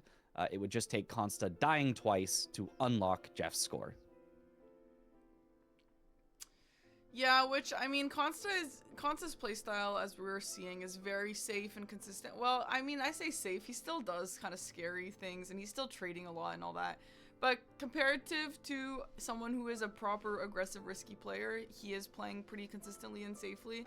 And so I can't really see a crazy death happening for him. But obviously, I mean, with an hour left, we don't know what we're going to see. We don't know what he's going to be attempting. Anything is possible. Scary jump from Jeff. He is still playing risky. Let me tell you, he is still playing risky. He skipped one of the platforms on the way down this this cave and jumped all the way across to the other side. I have seen things like that go horribly. Sometimes you just get really short jumps, or you get hit in midair and you just fall straight down. But luckily was not caught this time. Especially there was the bugs that do the pest threads. I will not say their colloquial name here on this broadcast, but. Right, yeah, I also haven't done that a single time. No, never. I know what your next Tomodachi Life phrase will be. No. Now that I've started I do love playing saying that, keyboard and mouse is better. Now that I've started playing that, I've started keeping an eye out for my friends' catchphrases that I'll be putting in and what I can twist to sound a little weird. But anyway. Oh no. So Consta still hasn't found that Academy key, by the way. So I don't, now at this point I don't remember where I do, it was the Dragon Barrow. It was the bridge boss in the Dragon Barrow.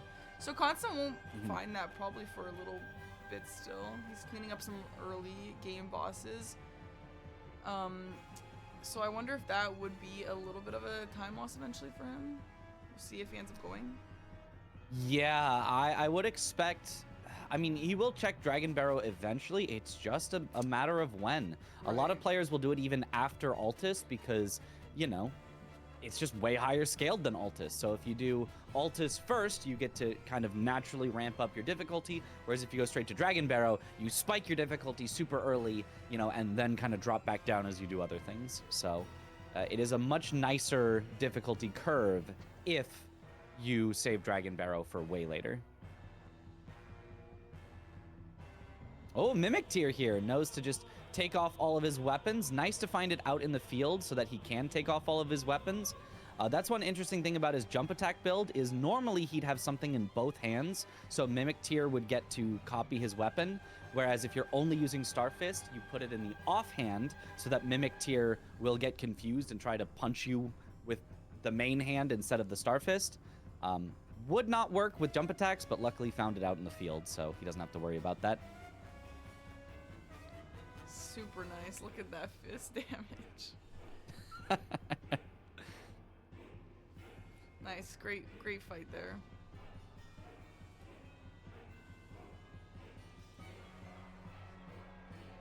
Yeah, they have now sort of separated again. Yes. And Consta, honestly, still keeping up a solid lead on the score here, 38-34. Erdtree Avatar, let's see how many times Starfist misses. Oh, no, he knows. He's got the leg. He's on the side, yep. Yeah. One more hit needed. Oh, barely gets the kill. He still has to be careful, though. This still goes off. Ooh. Okay, spams roll and he's fine. A lot of those went right through him. Don't know how he didn't die, but okay. You know what? Hey. Yeah, you know, roll iframes are powerful. Yeah, so I think, obviously we still have the deaths, I know, but I think other than the deaths, the score, I think, is doing that thing where it's a little bit of an artificial lead, just because Jeff did take time going into Dragon Barrow and fighting these harder bosses, got some money, got some levels. I feel like the score, I mean, I imagine Consta would still be ahead, but I would imagine more by like 1 or 2, as opposed to the 3 lead that he has.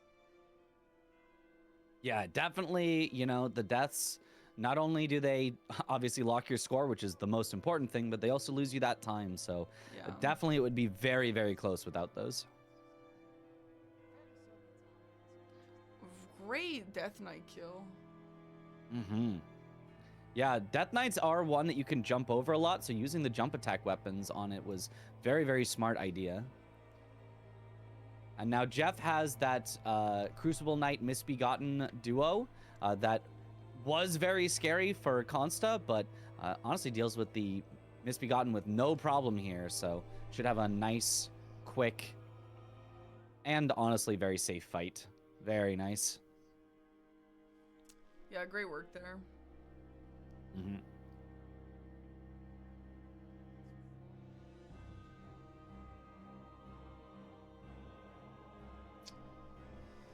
Alright, heading into this Everjail. Who do we have here? Ooh, the Bofa. Yep, classic Beastman of Faramazula. One of the easiest bosses, but also in some ways makes it kind of a scary boss because nobody will have practiced it. You just practice hitting him 3 times and then he dies. But luckily does not get hit at all there. Another Bell-Bearing Hunter on Jeff's side. The absolute bane of Night Rain players, getting one shot to it. But luckily in base game Elden Ring isn't that bad. And yeah, in base game, Elmer is way less bad than the others. Mm-hmm. I mean the one in Night Rain. The one in Night Rain is so tanky. And yeah, so tanky strong. and so much damage. And honestly, even having multiple people in something like Night Rain, you'd think would make it easier. But him switching targets, it gets confusing. It's really hard to loop him in Night Rain.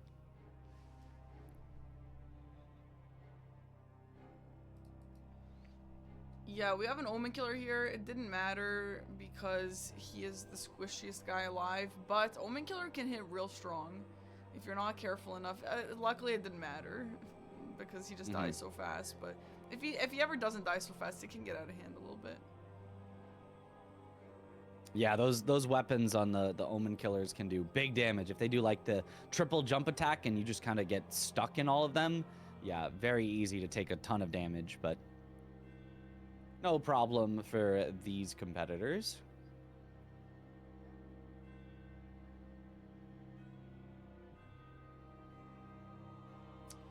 So I've kind of lost track a little bit who has done what.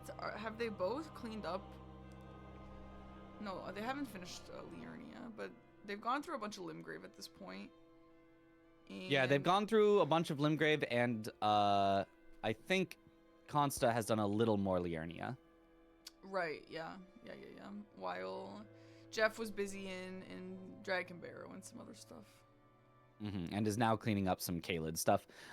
This specific Caelid stuff we did already see from Consta. This is where we saw the Dragonkin soldier as well earlier, after this Rune Bear. So they are a little bit trading what other ones, what they have done from each other.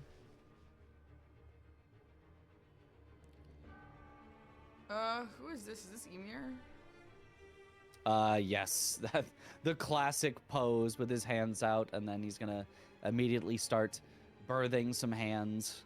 Ew, weirdo. I hate Ymir. He's weird. Nice. He just wants to be the only mother. Oh, scary for Jeff. Gets knocked way down. He's not even healing. He's kind of running in and just going for it. He knew he was about to get the stagger. Yeah. I mean, good play, but risky play. Jeff really just saying, no, I'm going as fast as possible. You know what? Some people just know stagger times like that. And like, that's good that he knew that. Because, yeah, some of those can get real scary. I mean, especially with Starfist, because as we've mentioned, it's one that just misses. Sometimes you go, oh yeah, this hit'll stagger. You go for the hit, you miss entirely, and then the enemy just slaps you and you die. So really risky, but does pay off big.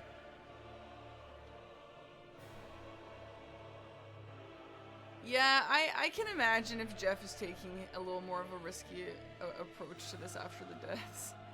Like, the score still matters, but obviously dying twice is a little bit... It's a little bit more unrealistic for your opponent to expect your opponent to die twice. Not that it can't happen, of course, but I can imagine if it were me, I feel like after one death, I'd be like, no. Yeah, I mean, it's definitely something where, like, yeah, even after one death, it can be hard mentally to keep going. Like, it's something where you might want to forfeit, but you do always have a chance, right? It's always possible that your opponent dies. And, of course, you want to put on a good show. At the end of the day, this is a for-fun tournament. You know, this isn't something where it's like, if you don't get first, you know, my life is ruined. It's just supposed to be something that they're doing for fun. There's no prize pool on the line here. So finishing out these runs, even just for the fun of it, can be a good thing to do. And put on a good show. We love watching. We love commentating. Hopefully chat is enjoying watching as well.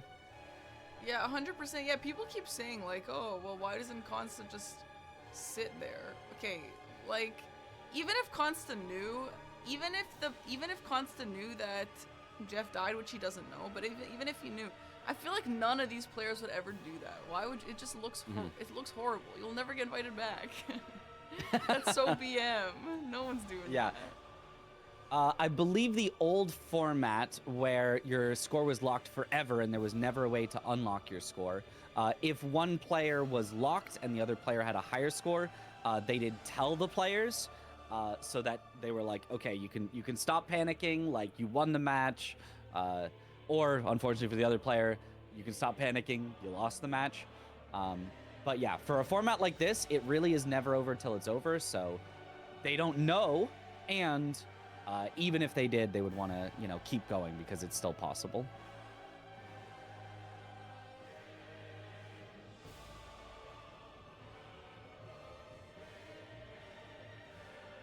God, extremely intense music here, Chad, huh? Ooh, Valiant Gargoyle. Ooh. Okay, damage is pretty good. Yeah, luckily it's a strike weapon. They are weakest to strike. He's going to be poisoned, but actually that's almost not a good thing per se, but not a bad thing because the gargoyles, you would usually sit in their poison ticks anyway. So them being in this poison pool is kind of a weird, almost synergy of, I'm going to get poisoned no matter what. So might as well just sit in everything. Oh, doesn't even get a single poison though. Just shreds through them. Super good, yeah. Despite them not bleeding, the strike is just so powerful. Yeah, the Starfist, you might think, oh, it's got bleed on it, so it must be a weak weapon because it's got bleed on it. No, it actually does as much or more damage than the Iron Balls, the similar weapon, and then just also has bleed on it. It's absurd how powerful they made Starfist. I guess the range, though, is really the thing, but I don't know. I think it's fine. Yeah. It is definitely the type of weapon that if you're speedrunning, it's perfect for you. And if you're playing casually, maybe you'd pick something else. Great Commander O'Neill fight there. Super clean. Yeah, very, very clean. Luckily, when you have enough damage, you can kind of ignore a lot of the ghosts. If he was really high scaled, it can be a bit of a mess. You might have to go around killing the ghosts and waste a bunch of time, or you could risk it, but then you might get comboed. But luckily, low scaled enough, you could just slap him. Yeah, that was really good. I wish that we had a boss of that chariot. I'm kind of surprised that we don't. Those flame chariots. Yeah, I mean, we technically do in Night Rain, trio camp. But then also in Night Rain, you can just jump on their head and just one-shot them. So it's hardly even a boss fight there. Yeah. Jeff now onto this Omen Killer, which, as we mentioned, can be a little scary, but, I mean, it's Starfist. Oh, is he going for the Domo skip? I've seen people die here. Apparently, it's really dangerous. It is very dangerous, but he's going for it. Jeff does not care about the dangers. He is going to take those risks no matter what. Oh, okay. They're scaring me there. Oh. That looked really good, actually. That looked no problem. It was really good, but also just jumping off the cliff with the plan to jump back onto the pillar. Like, oh my god, just watching it, that just makes me so nervous. Yeah, it's a little spooky, but he seemed like he was confident in that. Mm-hmm. Yeah, I mean, he's confident in all these skips. You can tell that is one of the things that he has practiced the most is these skips in order to get faster pathing to try to get some more bosses. And, it has done very well for him in all of the skips except for one.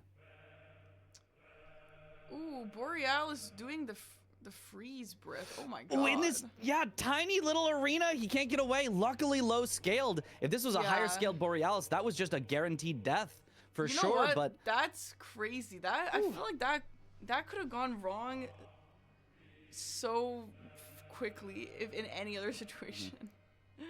Mm-hmm. Yeah, it really is just lucky that the scaling is in effect here. Because these bosses that they are fighting would be nightmares at their full potential.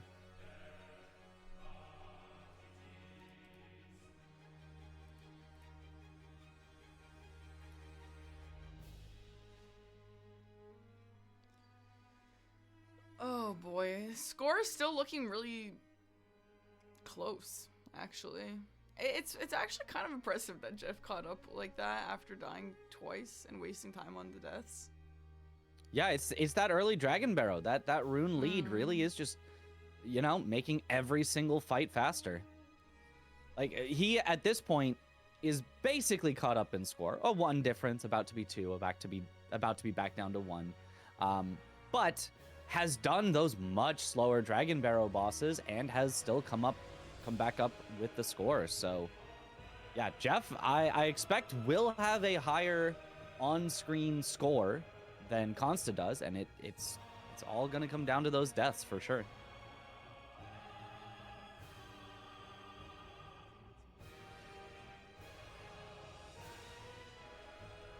Who was over here? Who was this the mimic tier? Yes, it was, and we're gonna see Jeff take off his weapon.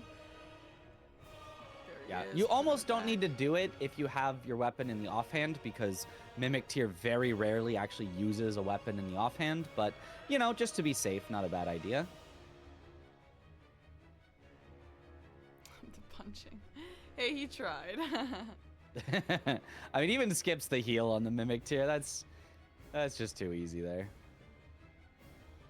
Back to a tied score of 47 to 47. Super fast fights. Jeff's fights and his lines, I feel, have been very clean. Yeah, absolutely. He's showing why, you know, he in the qualifiers was in the winner's bracket due to that speed, whereas Consta has had to fight through this loser's bracket just to stay alive. So both of them, you know, playing very well, but, you know, some unfortunate things from Jeff's side has made this feel pretty one-sided so far. Ooh, we got the double gargoyle spawned in together. Ooh. Oh, getting a little comboed. Yeah, that's still above half. Oh, Should be able to finish off one of the gargoyles. No, but this is the worst attack to see. Oh no. Oh, he got the dodge, but then gets hit right as he's trying to finish off the gargoyle. He is poisoned. No, there's Consta dies. First deaths for Consta. This is what we talked about. You cannot count out your opponent dying. It's now only a 1 death difference. The first lock on Jeff has been unlocked. His score is going to go up from 0 up to 7. That was the second death he had, the second lock. And if Consta dies one more time, it's anyone's game. Consta going back in for it. He says, hey, I'm not scared. I'll go for Valiant Gargoyles. This could be a mistake. If he dies twice to Gargoyles, the whole thing is flipped. I feel like maybe what happened here was like, I mean, I don't know. Gargoyles are so tough, and maybe he was just expecting... Like, I feel like it's a little difficult to go from all these bosses dying really quickly and you having, like, a really great build for everyone to just not happening to the Gargoyles, you know? And then you're like, oh, I can't be as greedy as I could with the others. Oh, God. Yeah, I mean, and he is killing it a little slower than Jeff did, partially because he is choosing to use the jump attack build, which is very powerful against gargoyles, but is that standard damage, whereas Jeff was using strike damage, which they are weaker to. So if he had used the iron balls instead with that same sort of strategy, he might have killed one in time and saved that death, but now we're close. Now Jeff has taken the lead in score, and it's all up to will Consta die one more time to unlock Jeff's score. If so, Jeff's in the lead. If so, then we got the game on our hands, guys. We definitely have a game on our hand no matter what, because they are both going to fight it out for 45 more minutes. Consta sees Ancient Dragon Man, also says, nah, that's not for me, but is heading towards where Jeff died the second time. If he goes for that Black Knife Assassin as well and gets a little wombo comboed, runs out of heals, tries to run away on Torrent, the same thing could happen. It is a very, very scary boss, so we'll see. Jeff kind of took those risks early, whereas Consta is now having to take those risks a little bit later. Very, very interesting match. Yeah, so the difference here is that Consta's coming here much later than Jeff had, so it might be a little bit easier for Consta to get through some of these bosses because he's obviously just got a stronger build at this point. But yeah, we'll see. We'll see how he reacts to these. Yep, starting with this tree spirit. So far, so good. Pretty easy. Just got to make sure not to get grabbed. Yep, easy dodge. And then he's going to be very, very aware of the phase transition. Try not to get caught in it. Jeff did get caught in the phase transition explosion while he was on Torrent. So we'll see if Consta has that same problem. He should probably run away right now. Yep, there's the explosion. Dude, does manage to make it away. Yeah, that is the Dragon Barrow scaling. Everything here is just going to take way longer. Ooh, gets hit by the tail slap, gets down to half health. He will get two-shot. If he gets comboed by anything, this tree spirit could kill him, so he's got to play it really, really safe. Luckily gets the breath attack that you can just kind of stand under and it misses. One more jump attack should probably stagger. Well, I was wrong. It's going to take one more after this. Ooh, gets hit a little more, though. Gets the stagger, though. Nice. This, I think, should be enough to kill. Yeah, there it is. for sure. It's a good kill. Mm-hmm. Oh, God, this is getting a little stressful, Mitch. Yeah. Jeff now on the Deathrite Bird that also gave Consta some trouble with the explosion, but oh my God, that damage. No trouble at all for Jeff. Just cleans it up. We have Midra coming up on this bridge too. I do wonder if Consta will go for him. I imagine yes. Midra, I think most players will probably be familiar with him. It's just he's a tanky guy. Yeah. Oh, Consta getting a little stuck on this skip here. Making absolutely sure that he gets counted as landing. Does not want to fall damage death. See, chat, like, isn't it crazy? We know our perspective, but from their perspectives, Consta probably thinks he's out with that death. Jeff probably thinks he's out with those two deaths. They have no idea what's going on. Like, it's crazy. It's so, it's just, ah! Mm-hmm.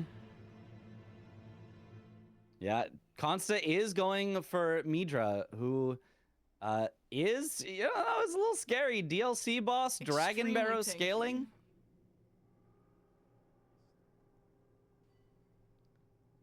Gets on the horse, avoids the explosion. Yep. Good call there. Ooh. You can avoid it just by running. Oh, misses, gets knocked down. Okay, it wasn't too bad. Great dodges there. Mm-hmm. It really does not want to get that grab attack. It does a ton of damage if you get fully grabbed, and then the like spikes through your entire spine is horrible. So he's gonna really make sure to avoid that, and otherwise try to avoid the frenzy. Frenzy will not only do a big burst of damage, but also lock you in place with the frenzy animation. If he gets frenzied, he will almost certainly die. So he needs to keep that frenzy bar low as well. Yeah, Midra is definitely one of those, again, like, he's not too bad, but once you're like, okay, it's time for me to heal, it can get so out of hand so quickly if you, like, back off and try and heal, and then he catches you, and then he frenzies you. Mm-hmm. Terrifying. Great yeah, it really is one where he basically just took the opportunity to heal during the riposte, because it's like, when else are you going to heal? Like, that is the only time that Midra stands still long enough.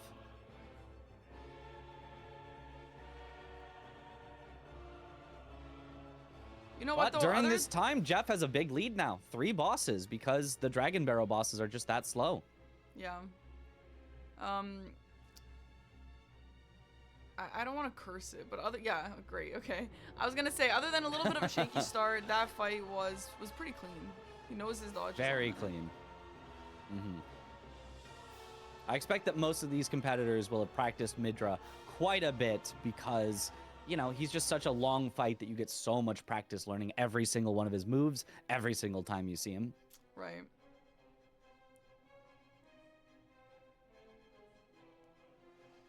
So, Consta is headed into that Black Knife Assassin fight that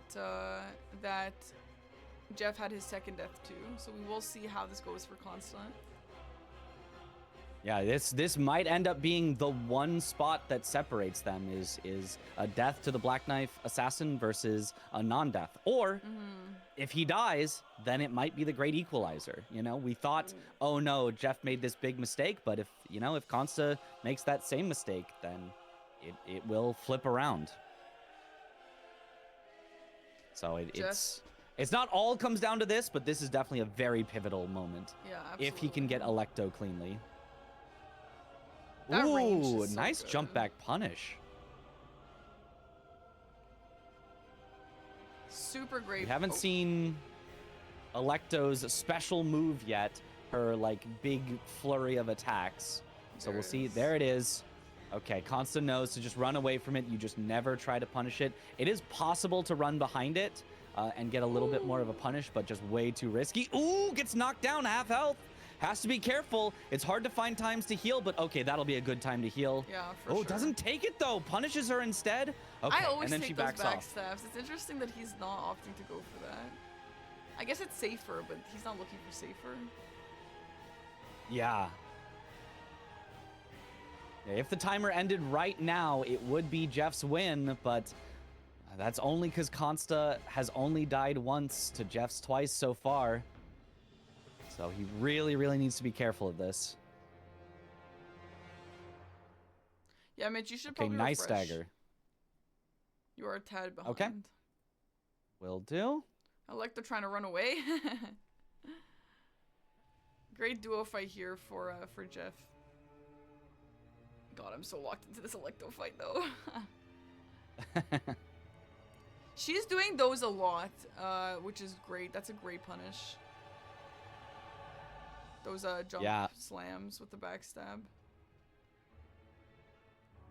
Yeah, he is not taking the backstabs, but she's also doing a lot of the like stab, like forward stab at her that Consta is like jumping back and punishing and just cleans her up. Okay, very clean fight from Consta. A little slow, super clean fight, very clean. Yeah, as safe as you can take it. That was awesome.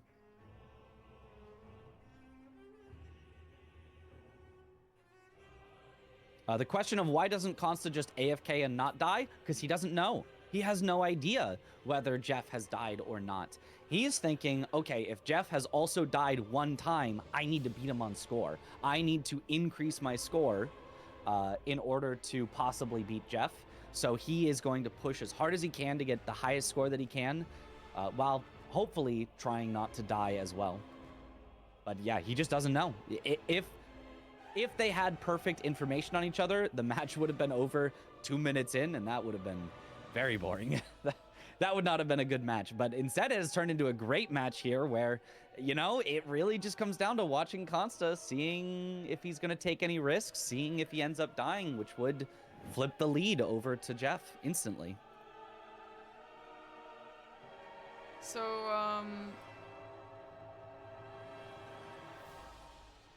I feel like I don't see people come up here extremely often.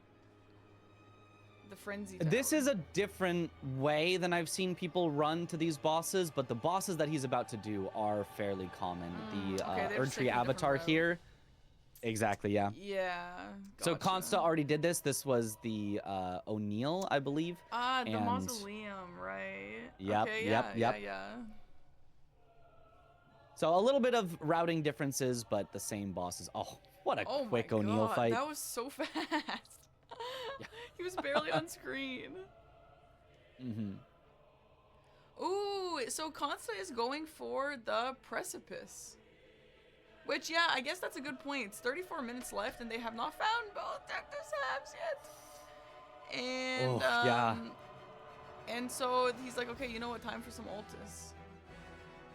Yeah, Altus is a very nice, very efficient play that almost all matches you will see players head into Altus at some point. So given that they just haven't found both Dectus halves, you got to do what you got to do.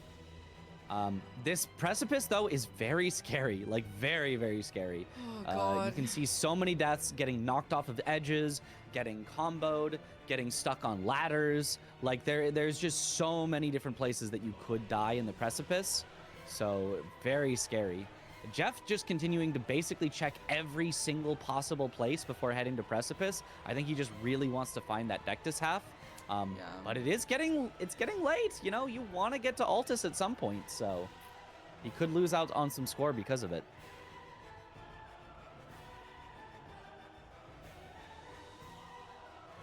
Yeah, so Precipice is scary. It's slow. It's also dangerous if you get bad RNG. In the match we just had, it wasn't. It was like the safest Precipice rando I've ever seen in my life. But it can get pretty scary. So that's why players don't opt to go for this if they have a choice. Ooh, and here we have Borealis, which is pretty scary for Consta.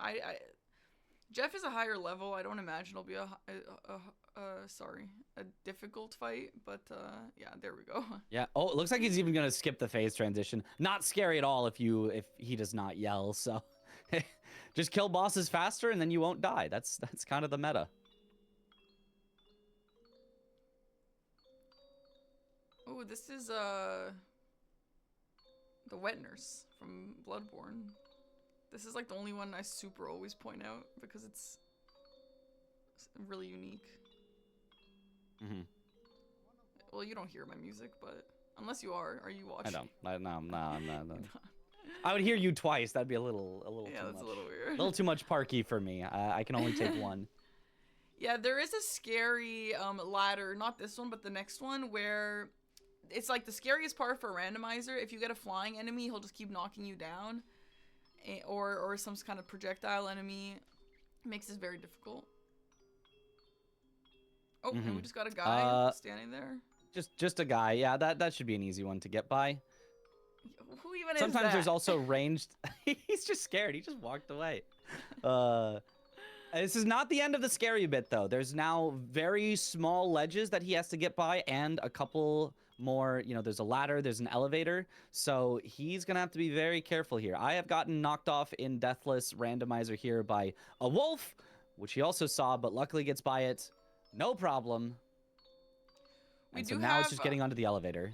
Jeff seems to be giving up on his search for the Dectus half, and he is on his way to the Precipice as well.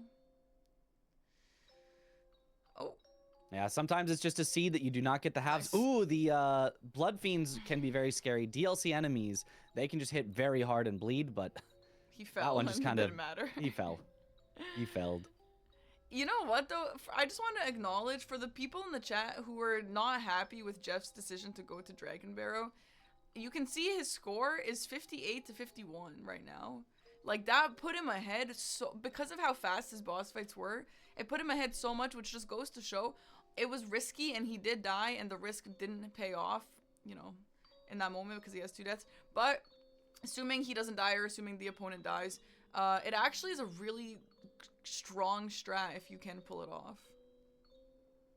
Yeah, you know, it's easy to sit there and say, well, in hindsight, he shouldn't have done it, but it really did have a big chance of paying off as well.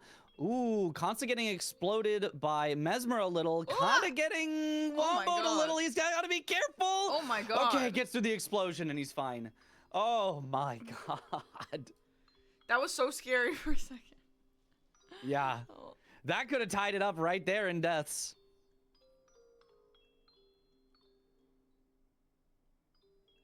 Well, Altus time for Consta. Now he's going to be on a little bit of a boss rush. Now he's just got to go. Let's get through all of these Altus bosses. With Jeff shortly coming up behind him as well.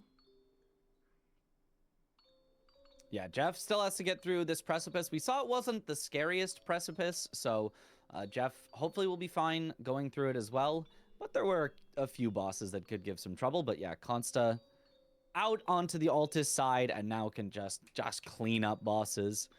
For example, of one thing that makes Altus powerful is there's a cave here that he can go to, Sage's Cave, that just has 2 bosses in it. So 1 cave for 2 bosses is a very, very nice thing that you can get. But Consta warping back to the same Grace. I think he just wanted to refill his stuff without resting. I'm not sure.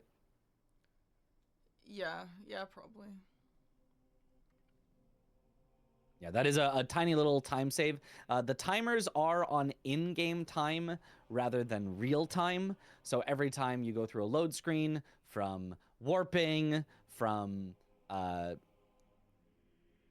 dying, although hopefully that wouldn't happen. What else could you get a load screen from? I'm not sure. But especially from warping, every time it will pause their timer until they finish the warp. So doing something like a warp doesn't really lose you any time.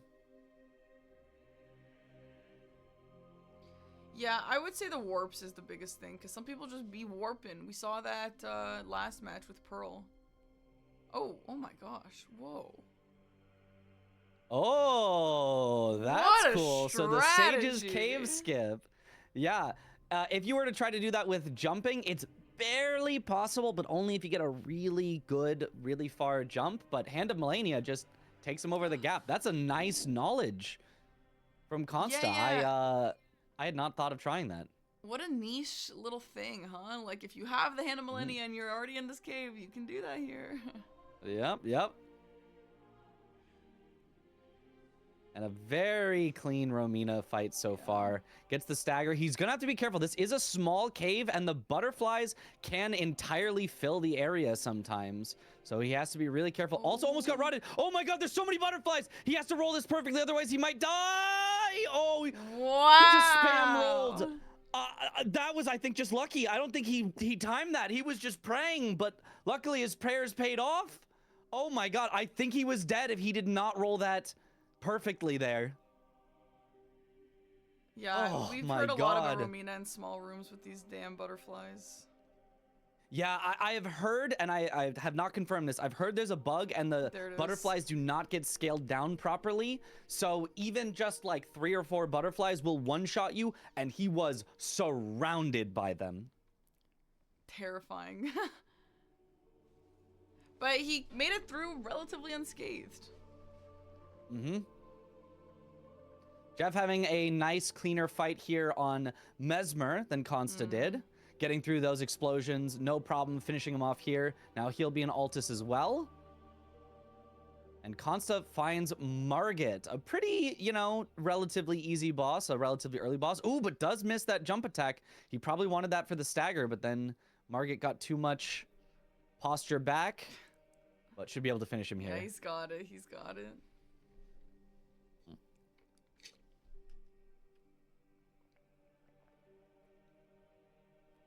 Yeah, this is a really, really tough seed. This is the toughest seed, at least that I've seen from watching. Just so many places to have a death, and so many deaths we've already seen. 3 deaths in a match is a lot already, and it keeps looking like we're gonna get another. There's just so many scary places.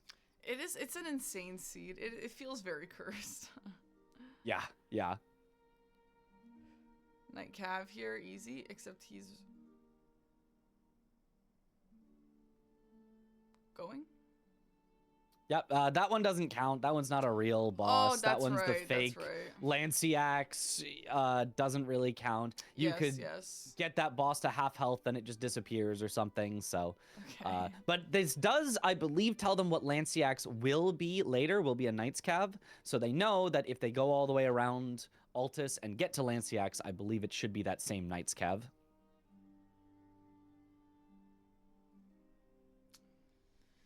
Great skip up that little thing there. Nice work.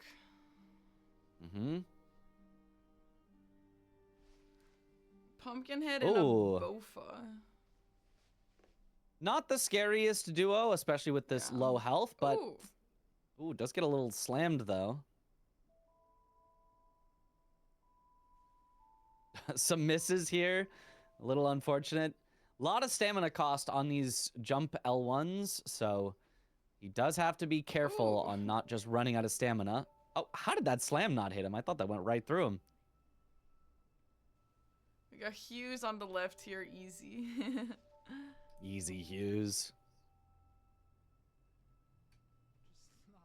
All right, let's see who's in the water here. We've had some cursed people in the water here recently. The Tibia Mariner spot, I think that's the Hughes we just saw. Oh, that's right. Sorry. It's been a long day.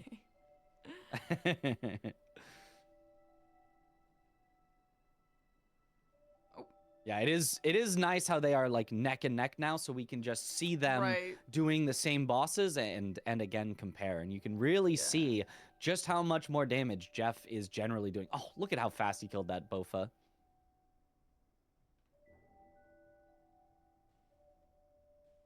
I'm honestly kind of surprised there is still a damage difference, it feels like, between Jeff and Consta. Yeah, it really because at this point, does. they've both done Dragon Barrow, so they both should have all the runes, but I think the jump attack build just isn't as good as just hard committing on Starfist has been. Yeah, I agree. I think it might just be the Starfist's difference or something, because I agree that it feels like Jeff's fights are going a little bit faster. Apparently, we also missed that Jeff was really close to dying against Hughes as well. We were both locked in on the duo fight from Consta's side, and we missed it. So yet another scary one. Yeah, Hughes hits really, really hard. He attacks pretty slow, but he does hit really, really hard. Going for another skip here from Jeff. Okay, that's a pretty easy version of that skip. I've seen other ones where you kind of land halfway down, but that one was pretty nice. Oh my gosh, this Godskin duo, the Apostle is just standing there looking at him. Holy. Ooh, not standing there looking anymore. Slams down on him, but luckily down to 1. So it shouldn't be too scary. Just has to avoid getting comboed. Okay, nice stagger here. Oh, the lobster, though, is coming in, taking a peek. And he's going to have to wait for the respawn. If the lobster starts sniping, this could get dangerous. Gets on the horse trying just not in case. Yeah, trying not to alert the lobster. Ooh, does get the Apostle. Generally considered the scarier and slower one to try to kill. The lobster is closing in. Hasn't seen him yet. Oh, the lobster sees him. The lobster sees him, and but he should be able to finish him off. Just hit him. Just hit him. Nice. Got the boss. Oh, get out of there. Under half. Oh, if the lobster snipes right now. No. Okay, he's safe. He's safe. He got the heal off. Wow, that was so close to being bad. Yeah, an invisible Black Knife Assassin for Jeff. If you thought Electo was bad, how about Electo, but you can't see her? Oh, tries to do some jumping attacks here. Oh, I have no idea where she is. There's no water here to see her footsteps easily. Oh, going for the, good strat. the waterfowl. That's not bad. No. Oh, but gets grabbed under half. Oh, he's got to be careful. He's got a good number of heals left right now, but he's got to be careful. Sometimes you can just kind of get comboed where you get grabbed and then she just keeps hitting you. He's going for the waterfowl, but it's just... Oh, he nice, caught her. He caught her. We got the assassin on the other side as well. Oh, yeah, they're both going for it. They both could have some trouble. Oh, really, really low from Jeff's side. He tries to heal. He's at 1 health. He's at 1 health. He tries to do something, but he butt scratched instead. Gets the heal, but he's completely out now. Still under half. Consta also under half. Manages to get the heal. Both of them are in trouble. Oh, my gosh. Oh, he's just memory of gracing out. Okay, he got it. If he had gotten grabbed during that mog, it would have been a death, but he manages to get it. Consta committing, though. Way more heals. Gets the riposte. Almost has her. Can he finish her off? No, she jumps back. He's got to be careful. Okay, he's just going to heal up to full, so he hopefully doesn't get one shot. Does get grabbed, though. Okay. He's got a little more defense, though. He's above half health. He's not in too much worry. Oh, he's trying to hit her, though. Oh, he's not there healing. it is. 1 health. Okay. Okay. Oh my god. Hey guys, please. This is so. Please, just play a normal match. This has been an insane. This is just not normal. Holy. These poor guys, bro. They have been through the ringer in this match. Mm-hmm. They really, really have. Oh, was that? Okay, never mind. Okay, never minding.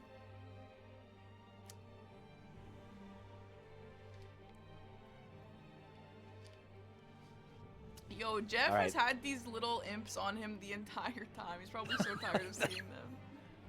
Dude, I hate those little imps. They're just everywhere in Randomizer. Everywhere. There's just so many in Catacombs that they just get dispersed through the whole game. So yeah, what are some remaining bosses that are really cursed that we haven't seen? Bale upscaled would be not the best. They haven't seen still the 2 scariest, in my opinion. Oh, I think that's a crash from Consta's side. He'll just load back in. They haven't seen Deathblight Dancing Lion, I think the undisputed #1 scariest. And they haven't seen Wormface, who, depending on the arena, depending on whether you can stay under his legs, depending on if there's room to move out of the Deathblight, can just Deathblight you. Ooh, this Misbegotten Crusader, though, comboing Jeff a little. Oh my god, okay. Jeff. Wow, okay. That guy hits like a truck, man. He really does. Wait, I don't think this. What? Wait, what happened on Consta's side? What happened? What happened? No, I think that's the bug. That's the bug. Fell. Yeah, I think that's a bug. That one doesn't count. That is a true bug that does not count. Spawning into the game does not count. His death is still at 1. The overlay might get a little confused because it's all automatic, but that one does not count. Yeah, that is a little unfortunate. You might have to put like a little disclaimer on your screen overlay somewhere. He's actually at 1 death. Yeah, Forza is actually playing right now, so we can't even flag him. I don't even know what kind of thing I'm meant to put. We might just have to answer questions, or maybe we might. I don't know.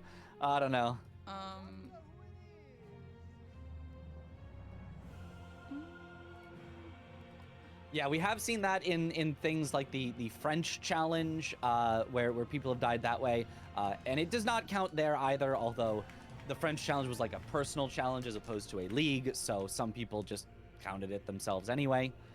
But yeah, does not count. That is just a pure bug outside of your hands. Nothing you can do, and so no reason to hold it against the players.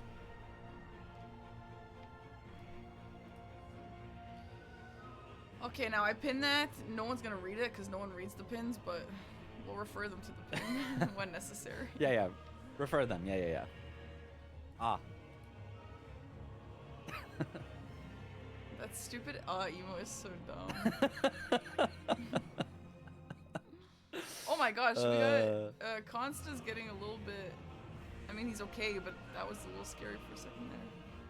It's a little scary, yeah. And they both have gone now into this fire giant in a tiny arena. Jeff got through it, no problem. We'll see if Consta has the same luck. Nice, gets the immediate break on the ankle. Should get a stagger here. Oh, although misses a little. Lets the fire giant roll away. It's a little unfortunate. Gonna be some time loss. Can't even hit him in the right leg now. Fire Giant is basically going to be stuck in infinitely rolling because he can't get far enough away to phase transition. He will only phase transition if he can make it far enough away. Oh, luckily Consta gets the stagger, though. Should be able to kill him before he starts infinitely rolling again. Goofy fight when it's in these little arenas.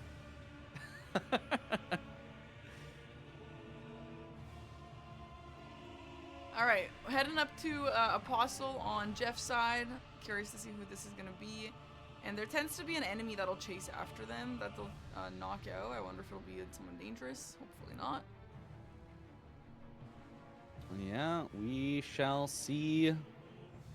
Oh, he's just ignoring them. Yet again, sticking to his, I'm risking it. I'm not taking out any extra enemies. We're just sending it. But works out perfectly. Nice, I don't think he did get spotted. He is going to have to Memory of Grace here now. That is the other benefit to killing the enemy that will chase you, is you can get out of combat and warp without having to Memory of Grace. Ooh, Lobster, though, on Consta's side, heading up the same way. Those damn Luckily, lobsters. avoids it. Those darn lobsters.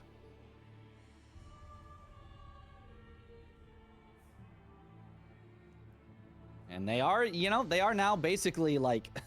following in each other's footsteps, but the score is a difference of 5.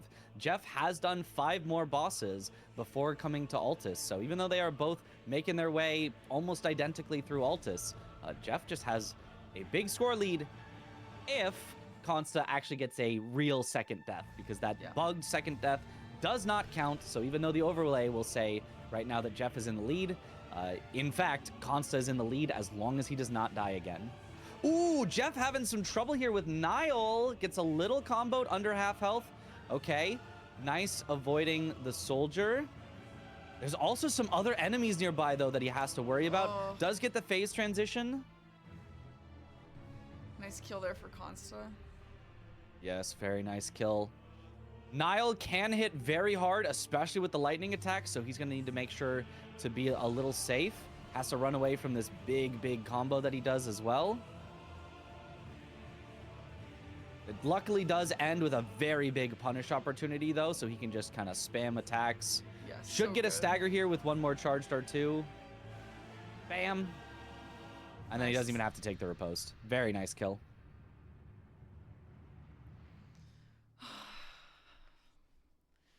These fights. You got a great rune that if he has a rune arc will be automatically equipped.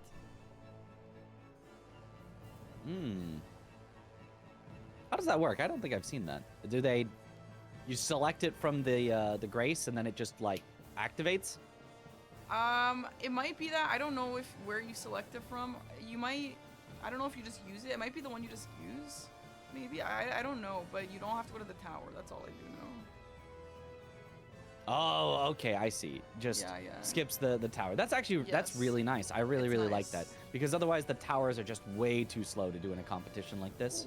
Yeah, for sure. Oh. Ooh, Consta having a little trouble on Nile. Has gotten hit once, but keeps it pretty clean. Gets a nice stagger. Yeah, nice.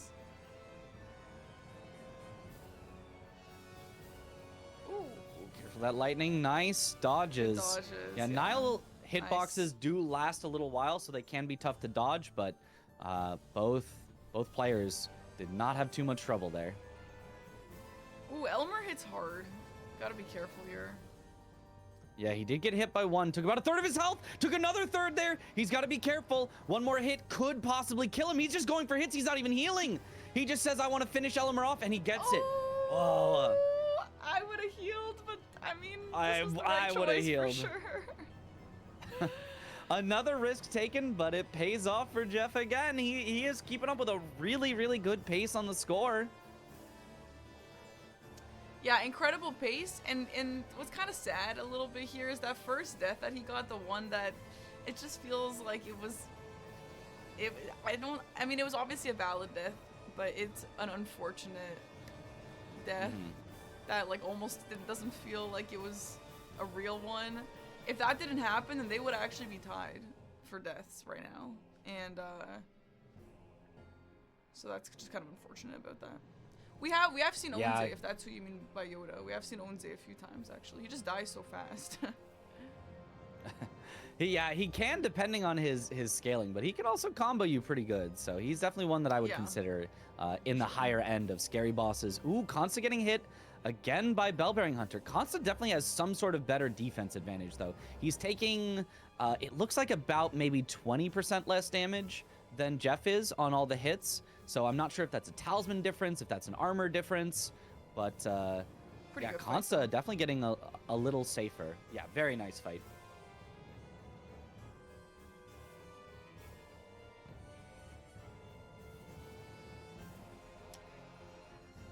All right, where are we headed to next? Yeah, we are missing a bunch of cursed bosses that I'm frankly a little surprised that we haven't seen on this cursed seed. But at least the players are getting a bit of a break with some of these nicer guys. Yeah, I mean, you can't have every cursed boss on a seed. That'd be too much. We gotta leave out a few. No, you're right. It would be the worst.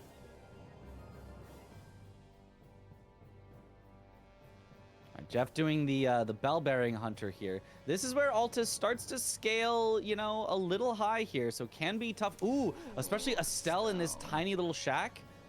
It can be really hard to hit him in here while he's kind of stuck. And if you get really unlucky, Estelle can even get stuck like up on the roof, and then it's just like you can't hit him. So we're hoping not to see that. We did see that happen to Eggy, which was a literal game changer for him, unfortunately. Yes. Yeah, in a game that went down to a literal tie and then, you know, the tiebreaker of time, yeah, having a boss just get stuck where you can't kill them, it completely can make the difference. Yeah. Same as when a dragon will fly out of an Everjail or something like that. It's out of your control and it just sucks.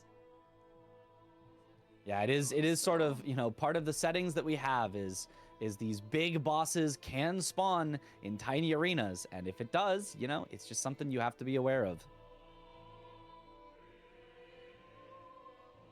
The cemetery shade just keeps on teleporting away. Yep.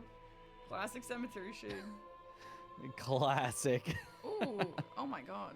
Sorry. He didn't actually he did react maybe, but that was very close to a bleed. Very scary. Yeah, I think his health was high enough that a bleed would not have done too much, but yeah, always scary to see. Yeah, those cemetery shades, there is a consistent, easy way to kill them by backstab looping them, but getting the first backstab can be tough to do unless you just kind of sit around waiting for one specific move. And here's Lanciax. As we saw earlier, we got the preview that it would be a Knight's Cav. It is, in fact, a Knight's Cav. So should be a nice, easy kill for both of them, as they are both heading towards Lanciax right now. Man, Knight's Cav is one of those where, like, when you try and be greedy, they just, like, it's not a hard boss, but you just want to be quick about it, but he's going away and just, oh my god, like, stand still. Yeah. Definitely one of those that's more annoying than difficult in the sense of something like a randomizer. You're just like, please stand still so I can hit you. Yeah.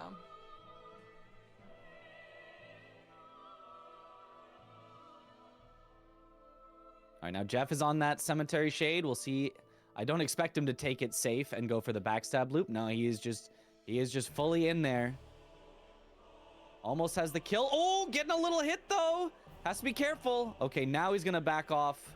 Okay, does finally finish off the cemetery shade. Jeff's score is locked at 7. Yeah. So it looks a lot closer than it is, but only because Consta had a bug death. His game crashed, which happens, and then when he loaded in under the world, which caused him to immediately die. Completely not his fault. Literally nothing you can do about that, and so does not count against you. Consta only has the 1 death and is currently in the lead.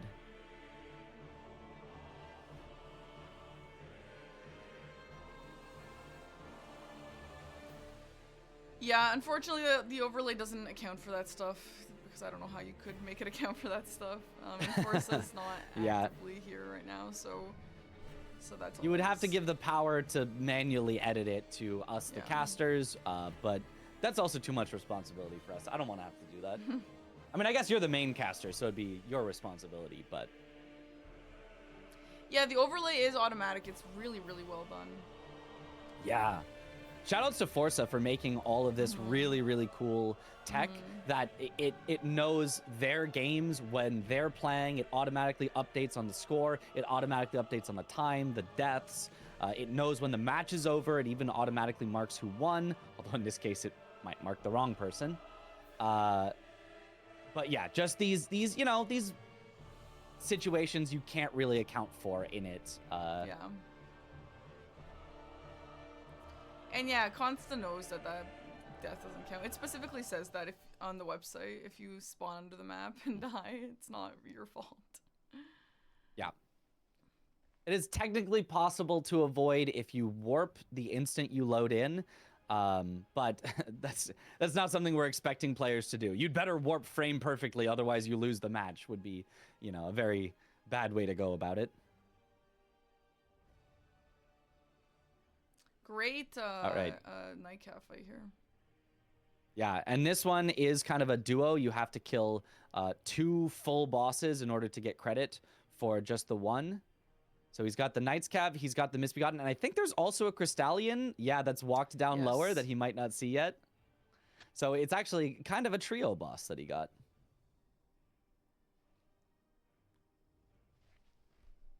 Good ghost. Oh, very scary though. He just goes for the stagger. Does end up getting it, but low health. If he took one more hit, he would die, but... Oh, nice job cleaning it up from Consta.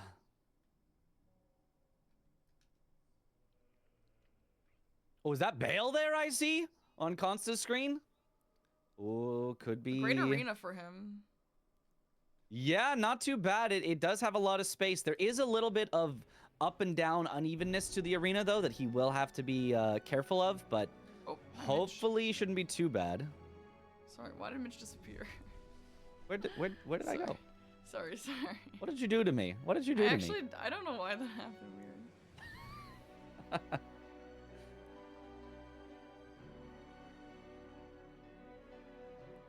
Oh, no, the fist against Bale, like, listen, take it from someone who's fought Bale so many times with a tiny little dagger or fist, that this is just not... I mean, it's obviously good still, it's obviously good, but the range just makes it so difficult, and you miss so much. Yeah, it's a lot harder, especially to get the headshots. So what he's doing is instead trying to hit him in the leg. He does still take extra damage in that leg, not as much as a headshot, but enough that you can get a good... Ooh, but the stagger, he's not going to get the riposte because Bale has hidden his head inside of a rock. So not as much damage as he could have gotten there. And now Jeff is coming up on Bale as well. Yeah, phase transition. Jeff just starting the fight. He's on Torrent, which is good for dodging these fireballs. And I expect he's going to use dismount iframes as Bale is flying in. Very nice. So clean phase transition. Now just has to be worried about the second phase. The moves do get scarier in the second phase. They've got extra follow-ups. They've got extra explosions. There's some brand new moves that can be very scary, such as this one with the giant explosion. And then he's going to jump over the follow-up, hit him in the head. Very huge. Good. Jeff getting a little comboed by lightning, though. Has to be careful. Okay, now they're back up to full health both. Double Bale. They're both just hitting him. Cinema. Okay, Consta gets the kill first. Very nice, but Jeff is kind of catching up on time. Has to be worried about this explosion. Ooh. Okay, he did get out. I thought he might have gotten caught there. Ooh. Getting hit by some of these lightning strikes. Honestly, not the worst thing, because you end up on the ground as Bale flies in and you can easily dodge it. Oh, but Bale is now kind of stuck above him. Okay, comes back down. Hits him to half health, though. He's not healing. Jeff, please heal. You're scaring me. Okay, there we go. Another phase transition, though. Very unfortunate move to see. Big explosion. Is able to tank through it. Okay, luckily does not do the full flying around this time. Jeff, please heal. Please heal. Please heal. Please. Jeff. Okay, he got the stagger. He'll be fine. He'll be fine from here. Oh my god, this is insane. This whole game has actually just... I said it before, this took years off my life, man. This has been so stressful the whole time. It is continuing to take years off. I think we may drop dead before the end of this match. All of our years will be gone. This is horrible. You know what? Starfist is a great weapon, but I don't know if the Starfist can balance out the cursedness of the seed. Yeah, it's definitely a seed that favors the more consistent, less risky play, and we have seen that so far. That Consta, who has not been quite as fast, is in the lead right now just because of safer play that has prevented him from dying. They did both get one death to a boss, but then Jeff has also had that one gravity fall death, whereas Consta had a bugged death that did not count. Yeah, so with 3 to 4 minutes left in this game, the overlay, just a reminder, is wrong. Consta actually only has 1 valid death, and Jeff has 2 valid deaths, so Jeff's score should be locked at 7. So the only way for Jeff to come back into this is if Consta dies once. I am going to go ahead and assume that with the time left and with the boss choices left, I don't think Consta can beat Jeff in score. But I do think that, the only way for Jeff to win this is if Consta dies once. Yeah, I would say that is a very, very solid assumption. Even if he could get to 73, which, maybe is possible. A boss per minute is, outside possible if you got perfect bosses. He would not be able to get 5. That's out of the question. So it really does come down to, if Consta plays it safe at the end, he wins. But if he takes any risk and dies, he loses. It is really just down to this. 3 minutes to live or die. And this really is a perfect example of a risky, aggressive player versus a consistent and safe player. Jeff was faster. Jeff got more kills on the board. Oh my god. he has a higher score. But he made some risky choices, and because of that, he died once. And you know, Consta's score is lower, but also he also died once. He didn't die twice though. And so this is just the difference. And it's cool yeah, it to really see. comes down to that. Yeah, I'm glad that we had such different types of player styles. Yeah, it's been a very fun match to watch. It's one that we thought would be, you know, oh no, there's a death early, like this might really determine it, but it has stayed within the realm of possibility the entire match. And Consta has had a lot of close calls that have almost led to deaths. Fia's could be one of those as well, but the scaling is pretty low, so he seems to be fine here. Jeff, in the meantime, made it through the butterflies in the tiny cave from Romina that also almost killed Consta. That was one that could have swapped the entire match.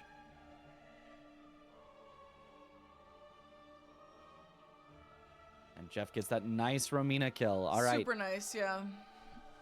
Now, where will Consta go now? Here is a big decision. If he tries to go for the easier over to Hughes and to the cave, those are fairly safe. If he tries to go for the Bell-Bearing Hunter, trying to say, I think that's the fastest boss I can get to, that's Dragon Barrow scaled. That is very, very possible to die. So we'll see what he goes for. It looks like he's going for the Bell-Bearing Hunter. This is the riskiest possible play he could make at the final minute. Yeah. With just over 1 minute left, if he dies to this boss, he loses. If he lives, doesn't have to kill it. If he just lives, he wins. But he is taking the risk. Final minute. He thinks he needs it. He knows that he's got a death and only a score of 70, which he knows Jeff can beat a score of 70, so he's taking the risk. He does not know this is the worst play he could make. Jeff is officially done with a score locked at 7 for now. Consta does have 48 seconds left to do something with this boss. It is a Deathbird bird. Deathbird does get Deathbird. hit early. Please heal. Please heal Consta. Consta, just stay at full health. This is high scaling. He's trying to go for the big hits to try to risk out one more. He gets pecked. He's so low. Please heal. Please heal. Or Consta, please, please, please, please. Okay, gets the stagger. He should be fine. Heal before the repose. No, okay, he's gonna kill it. He's gonna kill it. He's got it. Oh my gosh. My That heart. was insanely close. He really took that down to the last hit. Wow. If that one peck had just clipped him, which was very possible, that would have been a death and the entire match would have flipped with 30 seconds left. But he lives, he maintains his one death, and Consta comes out the victor. Wow, what an insane game. That was crazy. That was incredibly fun, honestly. Again, we just said it, but I loved the different playstyles. I thought that was so cool to see. I loved seeing the aggressive. It kept us on our toes. I loved seeing, Consta played very consistently and very, very clean fights. And that was insane. That was seriously insane. Yeah, that was the closest match that you could possibly have from the most lopsided start you could possibly have. Like, it really all caught up. It really all was down to the very last 30 seconds. Absolutely cinema match. What can you say? Yeah, and we do need to just clarify that the overlay is wrong. Just to be clear, I have their chats here just because that's how this website works, and it looks like we just need to make sure that they know that. Terrifying. A lot of terrifying deaths, an extremely cursed seed, and like at the end of the day, we had, I guess 2 valid deaths, like 2 deaths that are relevant to the seed RNG, and that's more than we often see. So like. And just a really cursed seed, a really cursed game. But the players played well. I'm sure they're exhausted after that. I'm exhausted just watching it, so I cannot imagine how exhausted they are. Jeff's first death wasn't, like, Mitch, you could maybe explain this better. Why does Jeff's first death not count as a bug? Because it wasn't a bug, but like... Yeah, it is not a bug because that is the way that fall damage works in Elden Ring. You have to stand on specific spots in order for Torrent to count as having touched ground and obtained stable ground. It is consistent. If you always walked the exact same way, you would always get the exact same result. So Jeff, you know, looked like he was walking on rocks, but according to the game and how the physics of the game works, he was not. He was standing on air, basically. It's really weird, you know. You could call that a bug, but it's a consistent bug. It's something that players need to know and need to play around because it works the same every time. As opposed to the game crashing at random and throwing you under the map, where there's no predicting that, there's no consistency, you know, there's nothing you can do about crashing. There is something you can do about stable ground positions. You have to learn the exact spots you need to stand. Yeah. And I'm pretty sure if you go onto the website on the DRL rules, it actually specifically calls out if you died to being put under the map and you fall and die, that does not count. I'm pretty sure it actually says that. So there you go. Forza will confirm when he finishes his match, which is about halfway through, I think, at this point. But yeah, I mean, I'm pretty sure that we're all on the same page here. Let me pay out this prediction. Constant did end up winning. And that was a fantastic match. Thank you, Mitch, so much for joining me for commentary. This was a lot of fun. And yeah, thanks for having me again for a second time. I love to do it. And yeah, especially commentating with you, it's so much fun, Parky. Thank you specifically for having me and I think we make making such a fun commentary. Yes, yeah. Yes, thank you, Mitch. You too. I feel like I have some gaps in my commentary that I think you fill in perfectly, so I think this is fantastic. Anyway, chat, I don't know if this is my final commentary. It just depends on how long this league goes. I will be away for a week and 2 days, so this will be my last commentary at least for the next 8 days. So if this is my final commentary session, thank you so much to Forza for having me. It's been an honor. It introduced me to a whole bunch of new streamers and a bunch of new chatters. And just like I've never been an official commentator for something. This has been really, really exciting for me and such an honor that I was invited to. So Forza, thank you very much. And again, thank you to Mitch and all my co-commentators for helping me out with this. And that's it for Elden Ring DRL today. Mitch, I will be leaving this call. Thank you again, and we will see you later. Have a great day. Yeah, thanks. You too. Bye-bye. Everyone go check out Mitch, by the way. I know a lot of you guys like the commentary. Mitch absolutely deserves a shout out. He's just like this on his own stream if you're interested in what he had to offer today. Go check him out at Mitch Riz everywhere. Anything specific you want to shout out, Mitch? No, just shout outs to Forza for hosting this league. It's been incredible, and thank you again, Parky, for having me. I hope you get to do more commentary for this league. I hope it works out, and I hope that you'll maybe invite me back for a third time. Chris is probably going to steal it. It's going to be Chris. I know it. I know it's going to be Chris. Yeah, we'll see. All right, Mitch, see you later, dude. Bye-bye. Oh my god, chat. Holy crap. That was insane. Alright, I am probably going to play some Tomodachi Life. I'm honestly exhausted. I barely slept last night because my sister came over and hung out really late because she didn't want to study alone, and I respect that. And I woke up early to commentate, so I'm going to go just take a few minutes, and I'll be back. We're going to do some Tomodachi Life. It's not going to go all night, though, okay? We'll just play a little bit because it's fun. Time to get back to talking about thick thighs save lives. Alright, so we're going to take a short little break here. And for anyone who was just here for the commentary, thank you guys for being here. It was a lot of fun. No, I'm honestly so tired. If I end up doing this all night, I don't know where I'm also really hungry. I really want to go eat. A part of me is like, should I go eat and then maybe come back later? But I don't know if I'll come back later.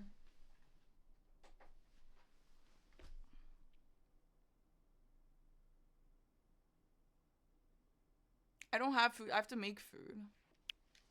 That's why I can't just eat. I'm not gonna order food because I've been brining that chicken overnight, so I need to make that today. Alright, BRB, guys.